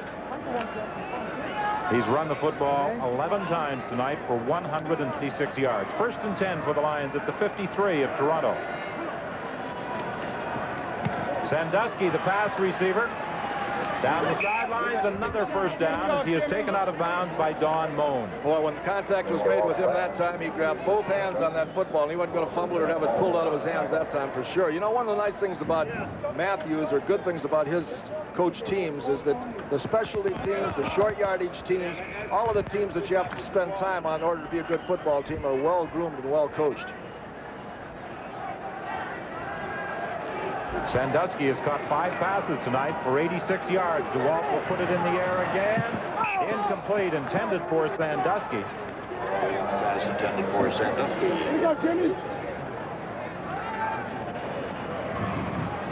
Well, over the past couple of years, BC with the passing game, but tonight they're using the ground game a little more. Take it in, out! Everybody went right, and he just turned back and threw kind of a misdirection pass over there all by himself to Sandusky, but didn't get it on the money. Penalty flag on the play. DeWalt is going to run with the ball. He's down at the 40-yard line by Rodney Harding. That flag in the backfield of the BC Lions, that usually indicates holding. 8:34 is the time remaining in this third quarter. The BC Lions in front of Toronto Argonauts 25-10. Holding. BC 65. Decline. 3rd down. 65. Holding James Curry. Gerald Roper working against James Curry. Now, Gerald Roper is a fine offensive guard, but sure James Curry is very, very difficult to block. Curry's got that good size. He's not one of them great big linemen. He's quick for a defensive lineman, and he gets some big guys moving around. He'll go around them. So you happen to be about 6'8" and weigh 400 pounds. They won't ever call you for being held. If you're a little guy, they'll watch all the time. Trying to angle it out of bounds, and Pasaglia puts it out, but not nearly as deep as he wanted. And with 8:08 remaining in this third quarter, the Toronto Argonauts will take over 1st and 10. Afternoon on CBC Sports Weekend. We hope you'll be with us, and again, we hope that you are enjoying the action tonight from CNE Stadium. I'm sure all the BC Lion fans are certainly enjoying what has transpired so far. The BC Lions, after their 5th straight, have looked extremely sharp, offensively and defensively, as Tyrone Cruz hauls down Kerry Taylor on that short pass completion from Mark Cassell. Tyrone Cruz makes the tackle. Well, this is a test right here for Mark Cassell in this part of the field. That number 1, that he moves the football team. Number 2, that he doesn't make any bad mistakes. Crowder on his back a little bit for throwing the ball out of bounds a couple of times, but up until now, he's done a fine job. On 2nd down, he drills it in there for a first down to Kerry Taylor at the 26-yard line. Kevin Konar came in to make the tackle on Kerry Taylor. On that last punt by Lou Pasaglia, he was attempting to angle it out of bounds, trying to change the strategy just a little, because in that first half, each time he punted the ball, the Argos letting it bounce into the end zone, giving up a single point, trying to get improved field position at the 35. The Lions, apparently in the second half, are going to try and prevent that. They're going to keep him down in there if they can. Pass is complete to Paul Pearson. Pearson puts on a good move to pick up a few additional yards as he got away initially and then was caught by Kevin Konar. Jackson coming in on the tackle. It appears to be about a yard shy of a first down. And that's the signal that Paul Pearson relays to that Toronto bench. That prompts Bob Obilovich to send in the short yardage unit. Curry, Moan, and Mitchell come in. Well, I'll tell you, if you got a quarterback as big as that Cassell and it's 3rd down and 1 yard to go, what would you do, Ron? Well, he's going to carry, I would say. Just 2nd down and 1. Look how tight the Lions defense is. Just sneak it. He had some problems, though, trying to fight his way through there. He had to get across that 35-yard line. Well, I'll tell you, he may not have made it. Across it. Doesn't look like it. No, sir. believe he. Where is that ball? Well, let's see where they're going to place it. It has to be just across the 35. It's close enough for a measurement, and they bring in the chain. Art Darch, our spotter, says if the field is straight, doesn't have it. He doesn't have it.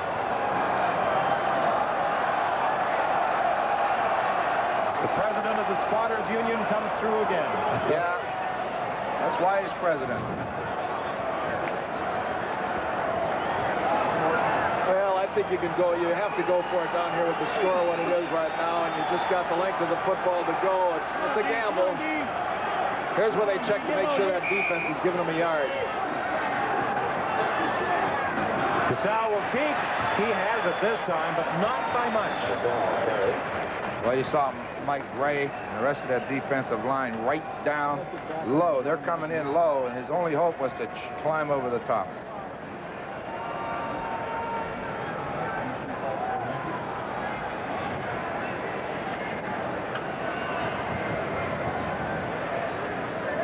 Well, it's a warm night here at CNE Stadium, a shirt sleeve type of night for the spectators and for Ron Leo and myself and Art Darch here in the Spotters box. Ed Milliken, new father-in-law.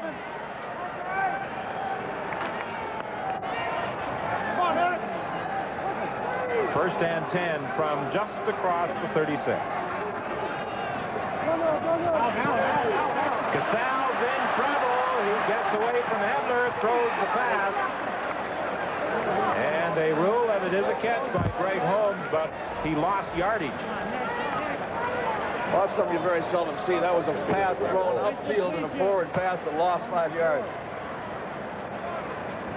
Well, at least 4. They spot the ball back at the 33. Casal is finding out tonight just why this BC club is the best defensive unit in the league and is considered the top unit in the CFL.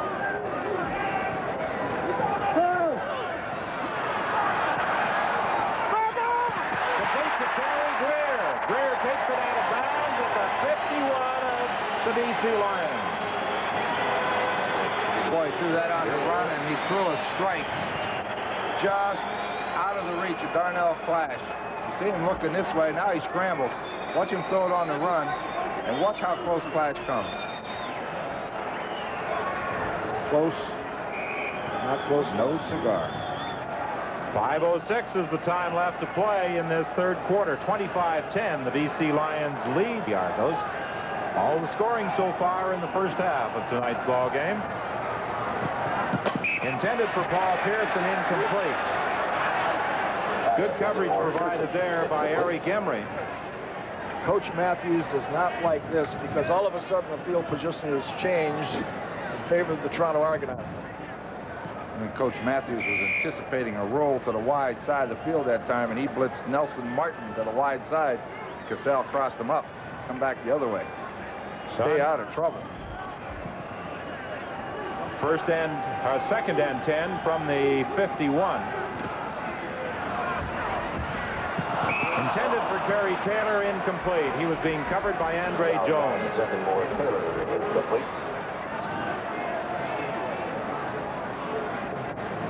So it's third and 10 for the Argos, a punting situation again.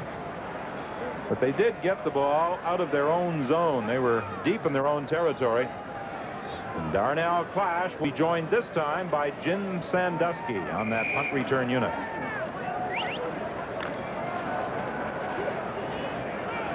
Ankalisic has done a pretty good job of punting tonight. Maybe it's that they've taken the burden of those field goals off of him for a while, then you can concentrate on punting the football.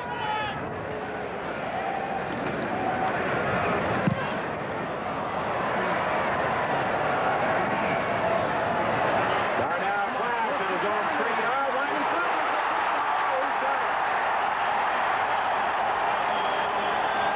The Argonaut players are indicating that they've got the ball, but there has been no official time. Yes, they did. It will be first and goal from the 5, Toronto, when we return. Topaz, the hot... Well, Brian, a big opportunity here for the Toronto Argonauts to get right back in the ball game. It will be first and goal from the 5-yard line. Boy, Donnie hates those mistakes. You can tell that by the expression on his face on the sidelines. Said it's nice to run for a touchdown, but hold on to that football. Looks like it just slips out, doesn't it? Looks like it just slipped out. I don't know who had it or who hit it, if anybody did. And the man who pounced on that loose ball was Ian Bexton. And now it's first and goal from the 5-yard line. Casale is being chased by Konar. He got the pass away, looking for Terry Greer or Kerry Taylor over there on the far side of the field. Well, the two outside receivers went right in there and just obliterated. How do you say that? They just ran right in front of those defensive backs, and Kerry Taylor broke so wide open. The only thing was, Casale didn't have time to throw the football. Had he been able to throw the football, it would have been a touchdown without any question of a doubt. He needed to throw it quicker. He had to see that guy. They had 3 guys running a pick. How about obliterated? Well, they did. Second and goal. Casale throwing for Greer, incomplete. Well, BC Lion defense getting tough down here. Both times they came with everybody, and I think they've got to go after this. I don't think they can kick the field goal. Down 15. No. Kick a field goal, 2 touchdowns win for you. Well, you better tell Obilovich that he's not sending them in. Looks like they're going to go after it, Bill. Well, it's nice for the fans to see this kind of a gamble, but against a defense like the BC Lions, 5 yards is a long way to go. Boy, it is. Third and goal from the 5. Casale has it intercepted in the end zone by Mel Bird. He was trying to throw it back to Terry Greer, and he badly underthrew the wide receiver, and Mel Bird was there to make the interception. Well, we've said many times, trying to throw back across your body is just about impossible.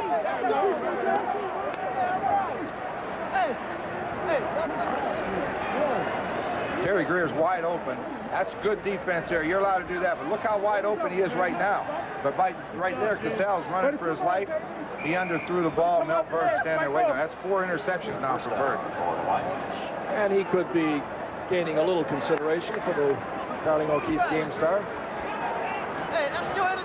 From the 25, it's first and 10 BC. Mervyn Fernandez working against Carl Braisley. Braisley takes him out of bounds. 3:01 is the time left. Mel Bird with his 4th interception of the season. That ties him for the lead in the Canadian Football League with Terry Irvin of the Saskatchewan Roughriders. And, of course, Terry Irvin will get a chance to improve upon that total when he faces the Calgary Stampeders at McMahon Stadium on Saturday night, and that game will be televised on the CBC National Network.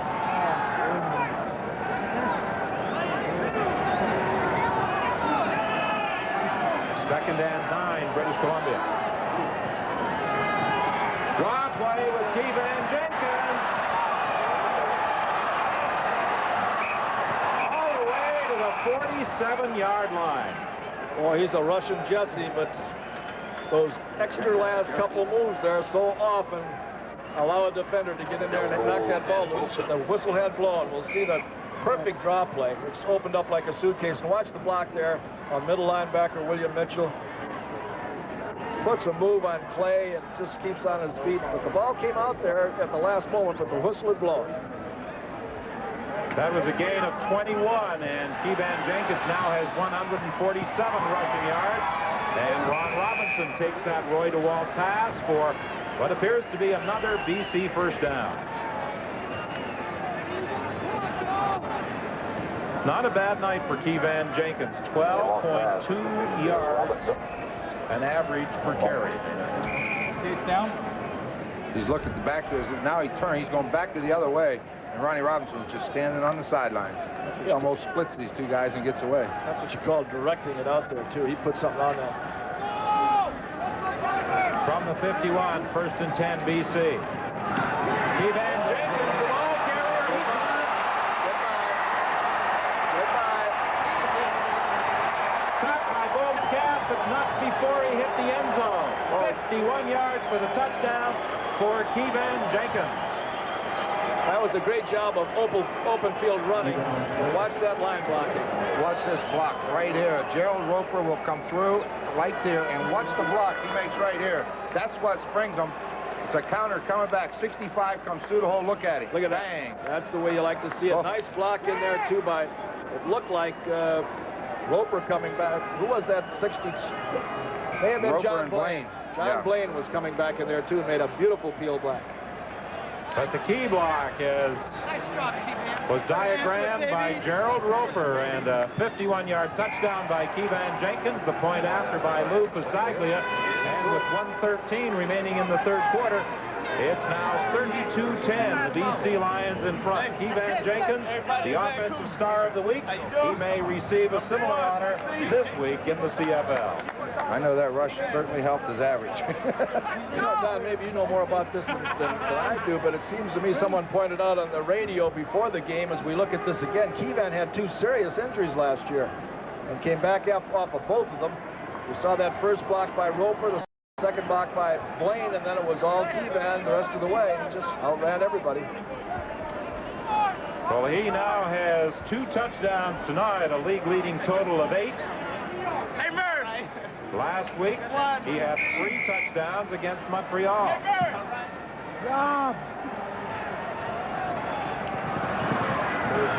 Kerry Taylor finds a bit of an opening, but it quickly closes. Bruce Barnett and Nelson Martin came in to make the tackle. Well, the Argonauts had their chance when they recovered that fumble down on the 10-yard line. Got down to the 5-yard line, but were held off the scoreboard completely when they tried for it on 3rd and 5. You didn't like that call, did you? Well, I'll tell you, I'd take those 3 points and hope I could score a couple more touchdowns, because 3 is a lot better than nothing. We're into the final minute of the third quarter. Costello with a chance to throw as he's caught by James Parker. But I'd be quick to point out, Ron, that I think that Coach Obilovich just felt at this juncture of the ball game that it was worth the gamble, and I certainly wouldn't second-guess him on it. Well, that was an awful good defensive play by James Parker. Want to watch a good play. Watch Bronk. It looks like he has got Parker blocked, and he'll come back to the inside and make the play. You just can't do anything better than that.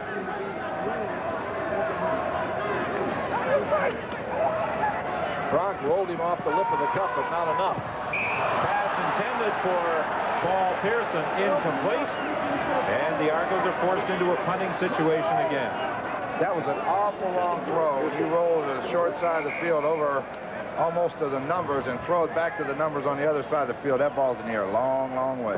It looked like at the last moment there, the air just went out of the ball. It just dropped right down. Just died. There's Michael Gray down with what appears to be a cramp, hopefully. I say I hope it's a cramp because he's a very important part of that front four. Well, compared to other teams in the CFL this season, the BC Lions have been very fortunate as far as injuries are concerned. Well, you know what's amazing? They've only made 1 change since the beginning of the season. 1 only, and that was to move Gooch to the corner, replacing Wendell Williams, and putting Andre Jones back on the roster. Outside of that, that 34-man roster for their games has stayed intact.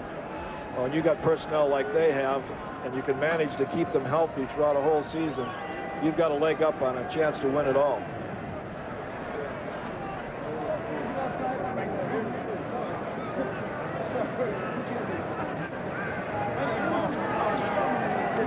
Don Matthews, age 45, University of Idaho. There's a linebacker out there. You know who his teammate was? He's been used to winning, hasn't he? You know who his teammate was? Yeah, his teammate is Steve Brado. Steve Brado. Steve Brado, the head coach for the Calgary Stampeders. Well, we've got a moment here. I've got to tell you that this program is copyright and is strictly for the private use of our audience. Any reproduction, retransmission, or exhibition in whole or in part without the express written consent of the Canadian Broadcasting Corporation is strictly prohibited.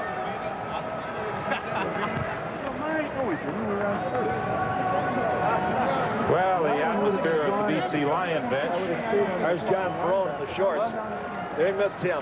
Bob Obilovich said in the press conference yesterday that two of their leaders, John Perone and Conridge Holloway, not in the ball game.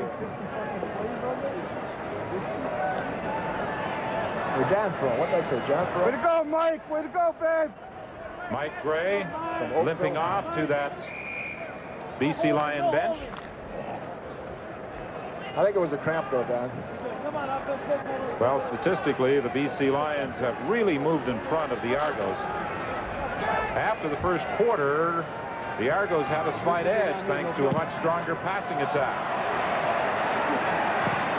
Hankelisic's punt goes to Darnell Clash on the run, and Darnell Clash spins away and continues fighting, but he did not stay in bounds. Tell you one thing, he knows where the goal line is, doesn't he? He's a water bug, isn't he? And that is also the final play of the third quarter, with BC leading 32-10.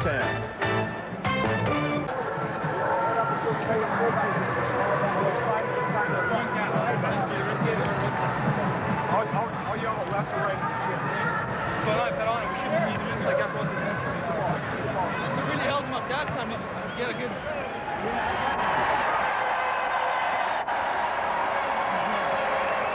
Mike Gray is the player they're working on at that BC bench.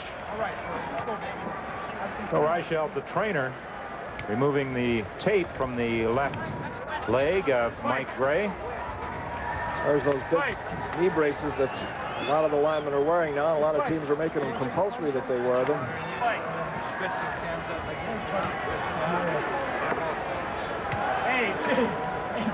Well, now they're going to go to work on the right leg as well, so it would appear that Mike Gray is finished for the balance of this ball game. He has had the tape and the braces removed. The product of Oregon. He had a couple of tryouts with Seattle before finally gaining employment this year with the BC Lions. Well, the BC Lions are right on schedule. In their first 4 games, they've only given up an average of about 200 yards a game offense. And right now, the Argonauts have, what, about 175? So looks like we got a referee injured. Freddie Dunbar over at the Argo bench working on referee Lauren Woods. And the head of CBC Sports, Don McPherson, is taking in tonight's ball game here at CNE Stadium.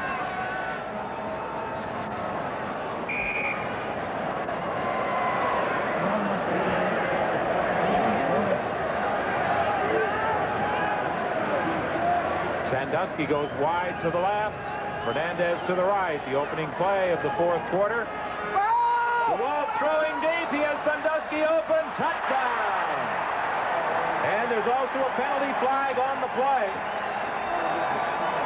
I believe they're going to call Bo Metcalf for screening, but it really is of little consequence because Sandusky made the catch for the touchdown. It was just a one-on-one all the way down that sidelines. Defensive forward pass interference. Toronto 26. Decline. Touchdown scores. Well, in the opening minutes of the game, we thought that it looked as though a rout might be taking place, and now it is. In the fourth quarter, looking at the score, I think it is. You're right. They're just getting adjusted to the time change. The point after by Lou Pasaglia. And the BC Lions in this second half are having things pretty much their own way. 39-10, they lead the Toronto Argonauts. And the BC Lions are certainly going to enjoy the 2-week break they get in the schedule now. Boy, you know, that's a well-thrown football. And look at Pankratz, how wide open he was going down the middle. And he just overthrew the coverage. Metcalf never had a chance. If you ever get even with the defender, you're open. And as soon as he got even with it, DeWalt let it go. Why is that? Because you're running one direction, he's running the other. He has to turn around. And when he has to turn around, you still outrun him.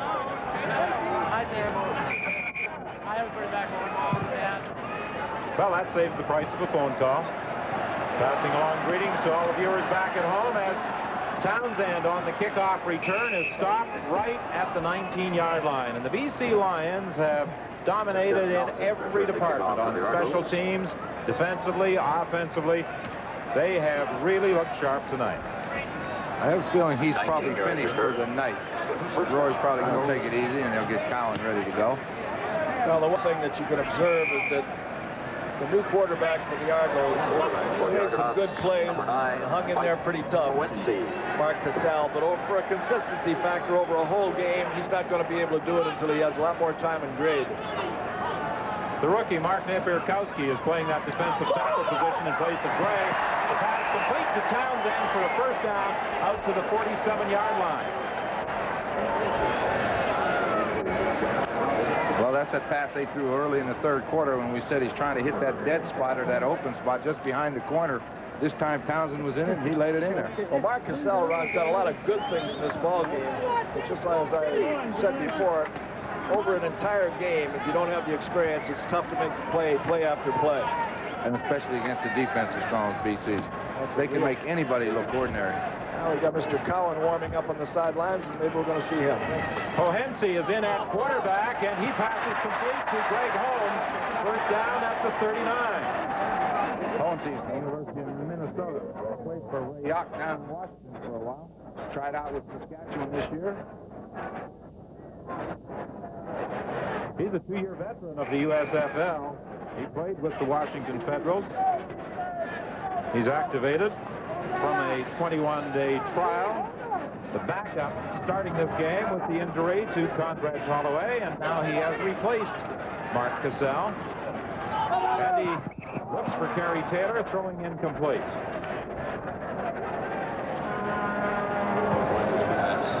Intended for Taylor. So it will be 2nd and 10 for the Toronto Argonauts. They are at the 39 as Jan Carinci comes into the ball game, and going out is Lester Brown. 13:34 is the time remaining in this fourth quarter. 39-10 is the score. The BC Lions in front. 2nd and 10 Toronto from the 39 of BC. Hohense, the quarterback. Almost picked off. It was intended for Terry Greer, covered by Darnell Clash. Wentz's pass. Leo made a statement earlier that the BC Lions are well-schooled defensively. They tried to set the screen up to Jan Carinci that time, and he had a white jersey with him all the way. That's why Hohense had to throw it downfield. I'm still trying to figure out how Hohense got the ball game. He just came in from the sideline. I tell you, he's kind of quick, too, isn't he? So Mel Bird is the lone man back as the Argos attempt the field goal. They got enough people out there? I think they're 2 men short. Yeah. But Chomik still gets the kick away. It falls short. It bounces into the end zone.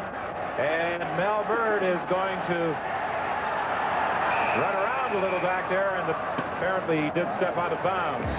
But the Argos lined up for that field goal with just 10 men on the playing field. We'll be back after this. National League East pennant. And the Toronto Argonauts were trying to get back in this football game at CNE Stadium, but with the single points on the missed field goal attempt, the BC Lions will get the ball at the 39, the point of last scrimmage. Tim Cowan, the quarterback, as we anticipated, replacing Roy DeWalt.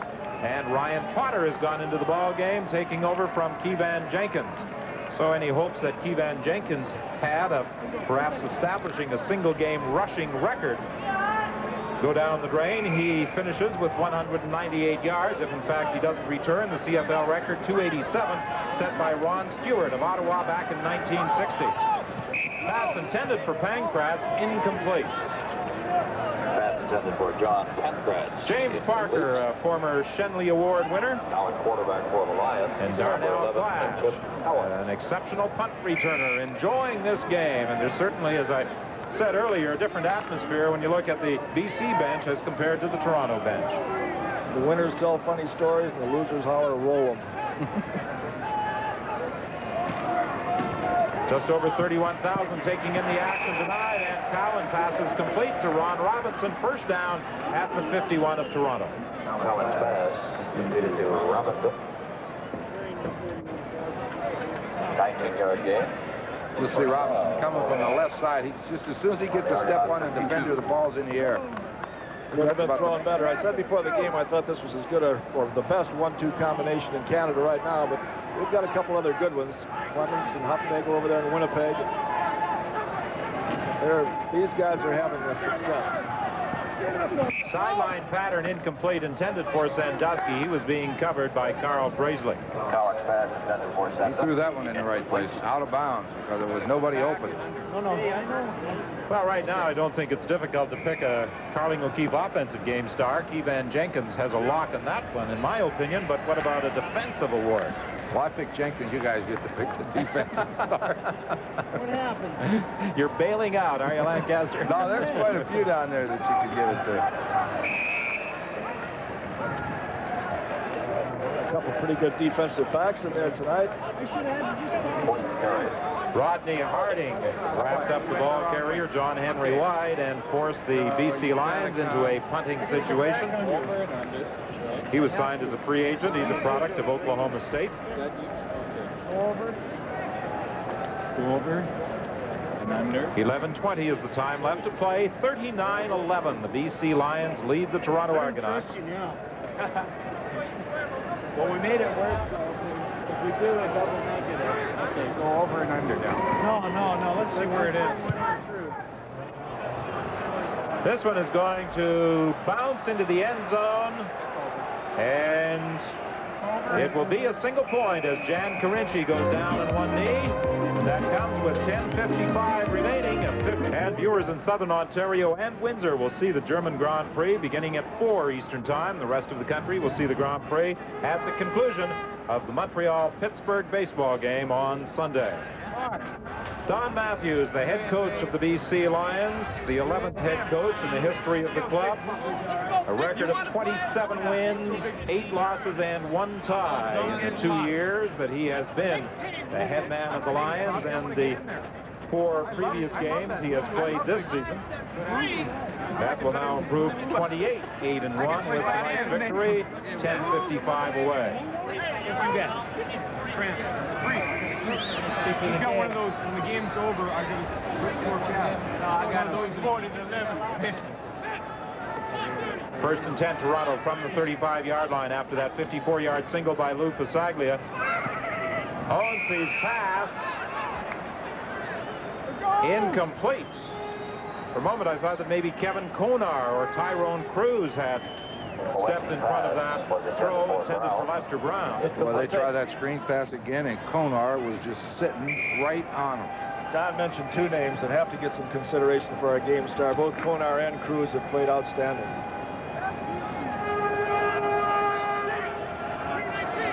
Second and 10 from the 35. Pass complete to Kerry Taylor. Kerry Taylor gets away from Andre Jones, but then Jones comes back to assist in the tackle with help from Nelson Martin.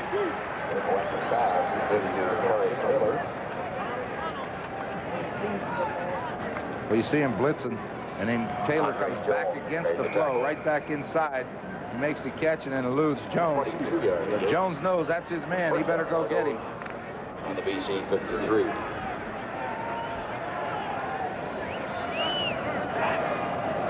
Kerry Taylor has been a busy pass receiver tonight for the Toronto Argonauts. Lester Brown takes the handoff to the 50-yard line. That will be a pickup of 3. It will be second and 7. Kind of a nice position for the BC Lions to be in, winning their 5th of the season, although it is not over yet, but I don't think there's much doubt they are going to emerge as the winners, and then having 16 days before their next game. Especially when you're healthy. That's the main thing. Well, I hope the sun doesn't shine too much out in BC, because they'll have to have some parties out there now in the next 2 weeks. Well, the sun has been shining on the West Coast. They've had beautiful weather for about the past 32 days. And Mel Byrd has another interception. That's his 2nd of the game and 5th of the season. Boy, he just sat back there deep, and they tried to lay it in the middle and overthrew the receiver right into Mel Byrd's arms. He's the deep man on that particular defense. He just stays back there and makes sure nothing goes over his head. Well, you got to look a long way to try to find a weakness in this football team, offensively or defensively. Well, I tell you what, Leo, I agree with you 100%. I don't know what their weakness is right now. They're not playing like they have any. And as you mentioned earlier, even the special teams are excellent. So Mel Bird is now the CFL leader in the interception department with his 5th of the year. And it's 1st and 10 for the BC Lions. They are at their own 19-yard line.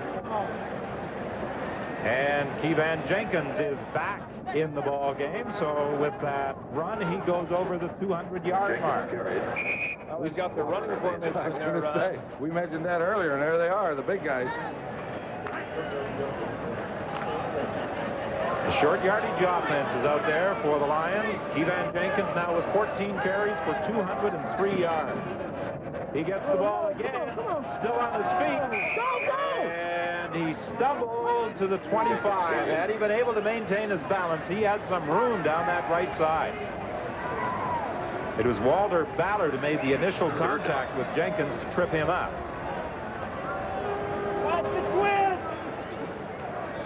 What do you think about that, Leo? Put that short yardage offense in there and run the football. I think it's 8 minutes left. I think it accomplishes two things. It doesn't try to rub it in as far as throwing long passes are concerned to run up the score, but it also gives Kevan Jenkins an opportunity to fatten his batting average as far as his running is concerned, and to give their short yardage offensive unit a chance to get some good work. So I think it's good. Lou Pasaglia's 3rd down punt is going to bounce out of bounds. No opportunity for a return, and they mark it at the 37. So that's where the Toronto Argonauts will scrimmage with 7:46 remaining. The sun may still be shining out on the West Coast with the change in time, but here in Toronto we have a moon over CNE Stadium with 7:46. The time left to play in the ball game, and Mike Hohensee has replaced Mark Cassell as Toronto quarterback. Throws for Terry Greer. It's picked off.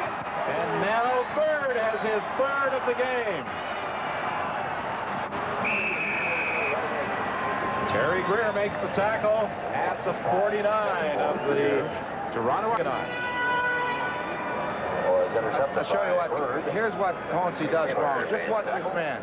They're in a zone defense back there, so all they do is watch him. Hohensee watches and telegraphs his pass all the way. He looks over there all night. Bird just goes to the ball. If you're going to throw into a zone, you better throw it quick, throw it hard, and look away once in a while, and he didn't do it. Threw it right into Bird's hand. So Mel Bird now has 6 interceptions on the season. Kevan Jenkins will get an opportunity to run for more yards as he fights his way to the 44. Stopped there by Dan Rashovich. Melvin Bird, 5'9", 165 pounds out of Cal Davis. You didn't miss anybody in saying hello, did you, Mel? Well, we'll come back to him if you missed somebody. Now 209 rushing yards for Kevan Jenkins. Jenkins has gone to the bench. Potter is in the lineup. The pass is complete to John Pankratz. Pankratz trying to get away from Clay, but he is unable to do that and is forced out of bounds, and the BC Lions will punt. You know, you talked earlier about not running up the score. I've never agreed with that. I think you go out there with a game plan. Your offense is instructed to try and score points with a certain objective in mind, and if you keep scoring, more power to you. Well, I can see that you've never stood on the other side of the field while somebody was scoring on you. I'll tell you, the guy you feel sorry for is Tim Cowan. You know, he looks forward to getting in a game and performing, and he's kind of hampered and limited to what he can do. Penalty flag on the play as Lou Pasaglia puts it through. Apparently the flag was against Toronto. Flag is down. We're going to decline it. Procedure against BC. The initial reaction of the BC players was that it was against Toronto, but they weren't making the decision. It was the officials. Field goal! He's calling for his field goal unit. Smile, Coach Duffy. What? So Don Matthews is going to send that field goal unit out there again. Procedure, BC, Third down repeat. Lou Pasaglia says that doesn't bother me. Any 5 more yards? So this will be a field goal try from 54 yards with 6:07 remaining in the game.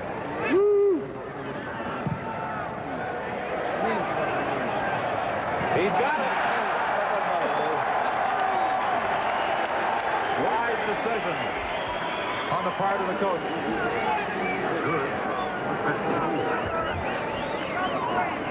A 54-yard field goal by Lou Pasaglia makes it 43-11. The Lions leading the Argos with 5:59 left in the game. Coach Matthews has missed an important part of life. You know what that is? Losing. Learning how to lose, right? Things a little different on that side of the field, though. Well, I'd say can't expect much more from 2 young quarterbacks, especially against a team like this.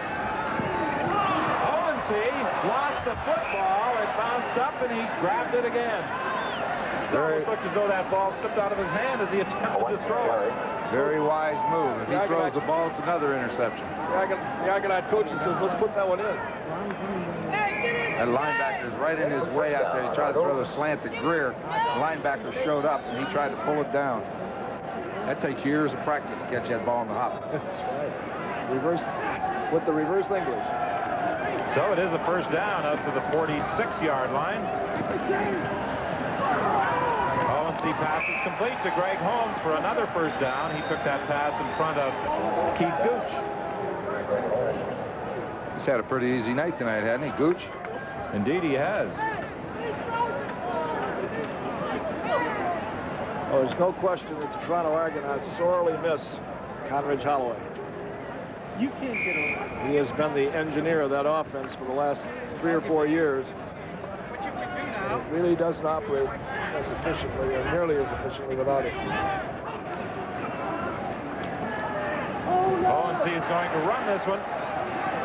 And wisely he goes down as he had 4 Lions converging on him. They're going to let him do that. He can do that anytime he wants. He can do it for another 4.5 minutes if he wants to. Greg Holmes coming into the ball game as Jeff Townsend goes out. 4:07 is the time left to play. Paul Pearson goes wide to the right.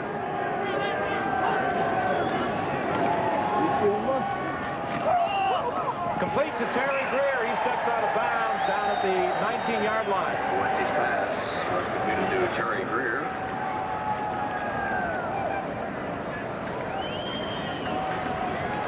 Watch Terry go down. He's going to find a dead spot. You see, that's his own defense. Those guys are just dropping back. He finds a hole and stops. Once he finds him, he gets out of bounds.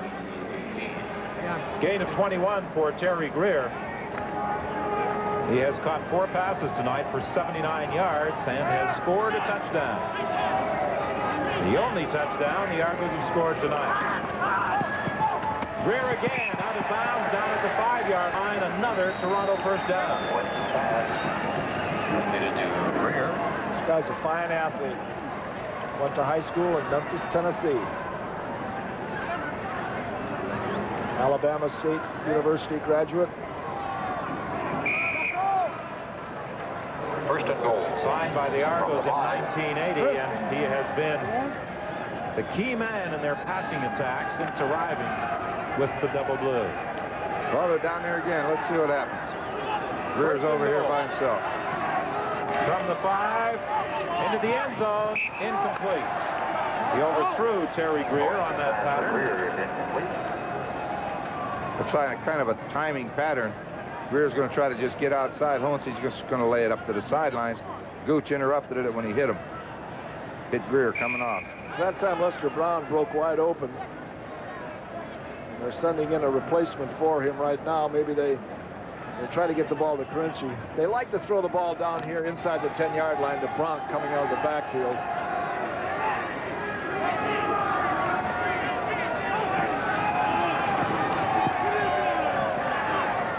Complete for the touchdown to Kerry Taylor.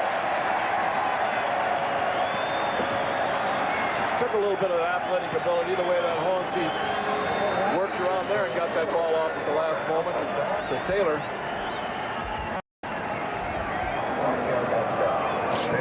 What they did is they picked on that side again, but BC was in a zone, so he had to look somewhere else, and Taylor went right under the goalpost, right behind him, got open. Pretty good job by that quarterback, though, being off balance and throwing against the grain, still getting it in there.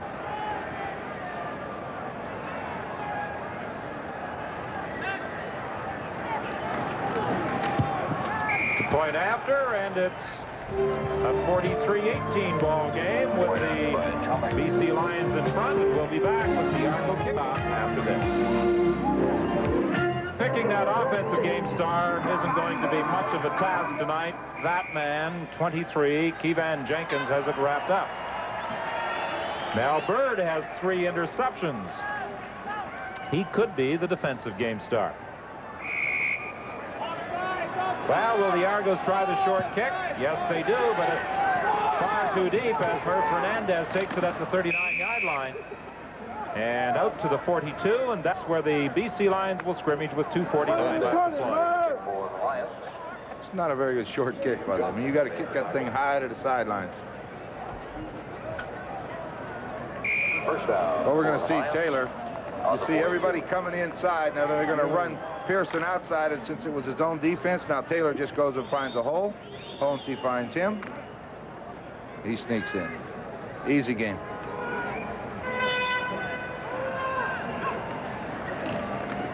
Tim Cowan throwing on the sidelines to John Henry White, about 2 yards short of a first down. Slap it. Way to go, Slough. Slap it. Cowan's pass. Leading to White. The BC Lions will improve their record to 5-0, and Nick Hebler among those looking forward to the big break before their next game on the 17th of August against the Calgary Stampeders. Nick and all his friends. I'm going to tell him you said that. Oh, don't do that. John Henry White gets the first down to the midfield stripe. Nick was talking about maybe going fishing over the next few days, as I'm sure Don Matthews will give them some time off. I think when you're 5-0 and 16 days between games, you earn a couple days off. 43-18. The Lions lead with 2:14 left in the ball game, and it's John Henry White.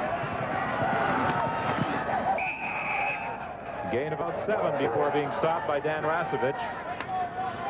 I think something somebody forgets that most of us forget is that Kevan Jenkins has really done an outstanding job. But number 20, John Henry White, he earns his way every game he ever plays. Excellent blocker, good receiver, disciplined player, leader on the team. John Henry White's been that way.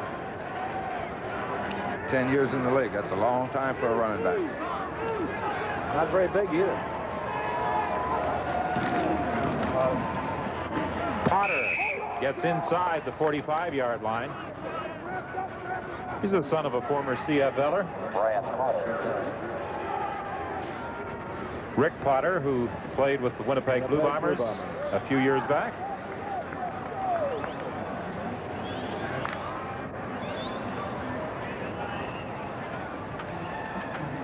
And as we look around the stands, they're beginning to thin.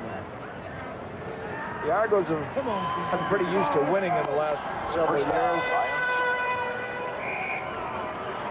Without Conridge in there, it's going to be tough. Come on, let's go, D. Let's go. Come on, get it. Well, it just evens it out a little bit for everybody else. All teams, you know, it helps the other teams. It's tough for Conridge. You hate to see that happen to any ball player. There's the pitch to John Henry White. He fumbles the football. The Argos have got it.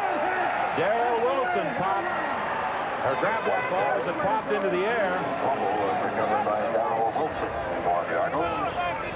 Oh, John Henry hates that. They were marching with that ball, too. He was making some substantial gains, but that was a real hit that bounced that ball up in the air, but just perfectly bounced right in the defender's hands. Cliff Hewitt. He put the hit on him. The ball popped up. 1:24 is the time left. It's a first down for the Argos. They are at their own 37-yard line. Oh, and the hit by James Barr. ball. And the BC Lions, with Rick Clausen scooping it up, will take over. Boy, that was just a great job of acceleration by Parker. Once he delivered his blow on the offensive blocker, he just turned it on. Owens, he never saw him coming. That's for sure. Parker Turns back the other way. Watch Parker accelerate. Boom. And he stripped him of that ball. Just right down over those arms, the ball came loose. So James Parker forces a turnover, and the BC Lions are at the 34 of the Toronto Argonauts with 1:17 left to play. Sandusky on the sidelines. It's incomplete. It will be 2nd and 10. Sandusky will come back down and throw that ball right at me. Do not lead me upfield on a hitch. Lead you right into Metcalf territory. Go ahead. Just as soon as he makes a couple more tackles, he's going to invest in a new pair of gloves.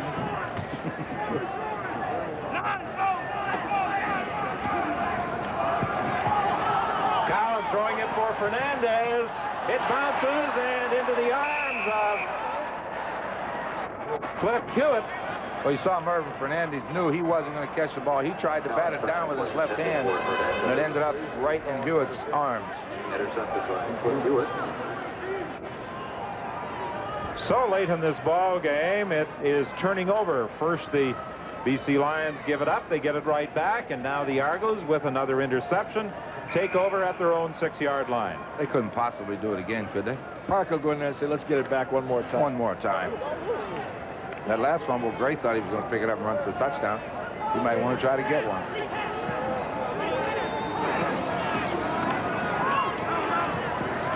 Intended for Paul Pearson, incomplete.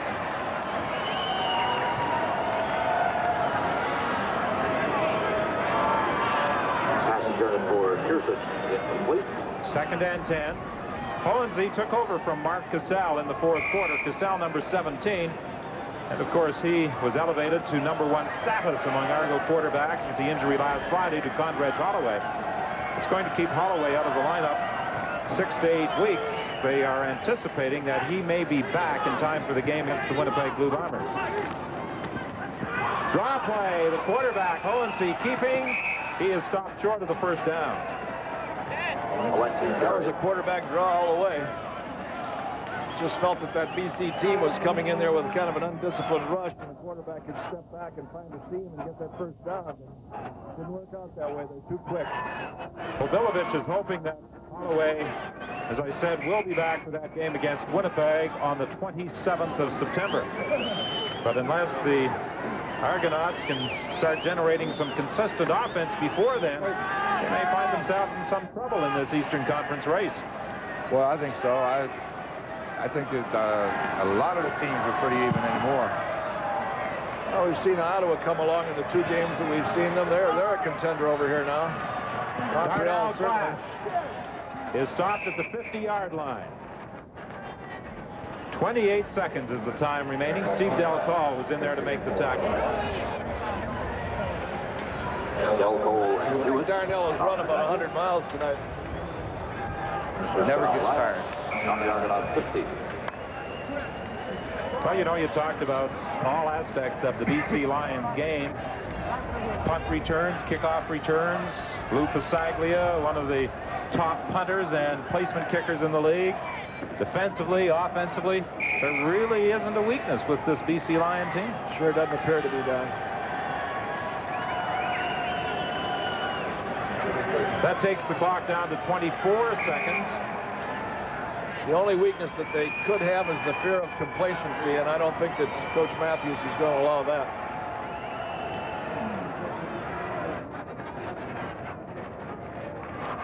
Perhaps the only weakness, Crazy George doesn't look as good as the Argo Sunshine Girls. I'll go along with that. That takes the clock down to 2 seconds. So the final play of this ball game coming up as the BC Lions remain the only undefeated team in the Canadian Football League. They defeat the Toronto Argonauts here at CNE Stadium by a score of 43 to 18. final, BC over Toronto. A convincing 43-18 win for the Lions over the Argos, and the winning coach, Don Matthews, standing by on the sidelines. And Don, heading into the 2-week break, you have to be very pleased with the performance tonight. Yeah, that was really a worry to us because we only had a few days of practice. In fact, we played 3 games in 12 days, and we weren't in pads this whole last week. I really give a lot of credit to our football team because without their usual practice, they really came through with the mental reps and performed very well. Coach, it looks like you adjusted to the time change around the second half. What did you tell those guys during the half to get them fired up? After that first touchdown, they kind of went into a doldrum that first half. Well, a lot of credit goes to the Toronto Argonauts on that one, Leo. You know, they were playing some pretty good defense, and they had a little bit of a confusing thing where they were taking their linebacker over and putting him to the wide field, and we needed a little time to make some adjustments. But just before the half, we went to the weak side, and Kevan ran it in. That gave us a big lift. Don, 5-0 heading to the break. Okay. Most coaches are glad to see the break come to get people back from injury. You don't have any injuries. Would you just soon keep playing, or are you happy to have the break? No, we're happy to have the break, Ronnie, because we played, as I said, those 3 games so very, very close. Our players are a little bit tired mentally, and I think that as long as we can have that break, get away from it all, I think we'll come back with a fresh outlook on things. I think this time of year it's nice to get Cowan in there and give him a chance to play like he did tonight too, because he needs that work just like Roy does, and he got in there and did a pretty good job. You're right, Leo. We got a lot of guys in. We were able to get some people in and get them some playing experience, and anytime you can do that, you know that's money in the bank for later on in the year. Don Matthews, congratulations on the win tonight, and we'll see you on August 17th when you face the Calgary Stampeders when you return to action. Thanks a lot, and I'd like to send my love once again to Catherine. Jenkins and Mel Bird certainly own a citizen on their performance tonight, and Kevan, I think you may also merit some consideration for Player of the Week honors in the CFL with your effort tonight. You were flying out there again tonight, over 200 yards rushing. Yeah, we planned on going into the game. We planned on doing a lot of running against the Argonauts because we knew that they wouldn't be able to stop our offense. The line has been blocking great. I want to congratulate them on the good effort tonight, which allowed me to get over the 200 yards. Kevan, did you work a little bit on the Argonaut defense being real aggressive with their defensive following the ball? Because you came with that misdirection play where you start in one direction then go back the other way, and it looks like you left that defense in your wake as you went back away from the flow. Oh, yeah, we worked on that play in practice a whole lot. We figured that they would be coming upfield hard, which would allow us to run that play and get it up the field quite a bit. I really didn't expect it to go the distance, but I'll take it any time it comes. Kevan, we have an opportunity to look at your touchdown just before the end of the half. Would you like to talk about it? Yeah, that was a simple out pass. I turned around. The linebackers, they were playing close, and I turned around. There was no one out there, and I just sprinted up the sideline, got some good blocking, and went for a touchdown. All right, well, congratulations, Kevan Jenkins, on being chosen our Carling O'Keefe Offensive Game Star.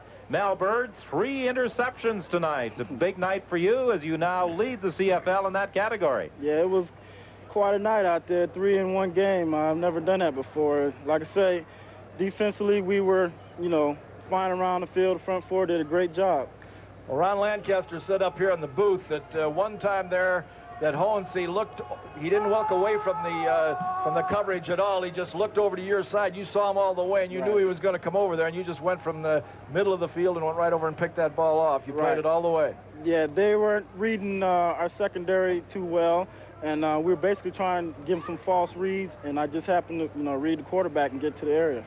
Well, Mel, there's the play we were talking about. Hohensee throws it right to you. You'd like to talk about it? It's the last one. Yeah, well, like we were in the zone, and I was just in the outside third, just getting to the ball and just, you know, having to be in the right place. So we turned upfield. We always have a good opportunity to score any time of return, so just try to get the ball upfield. Well, Mel Bird and Kevan Jenkins, I'm sure you're looking forward to the 2-week break before the next game on the 17th of August. Congratulations on being chosen our Carling O'Keefe Sports Game Star. Thank you. 43-18, the final score here at CNE Stadium in Toronto. And now let's go to Brian Williams at CFL 85 Control. All right, thank you.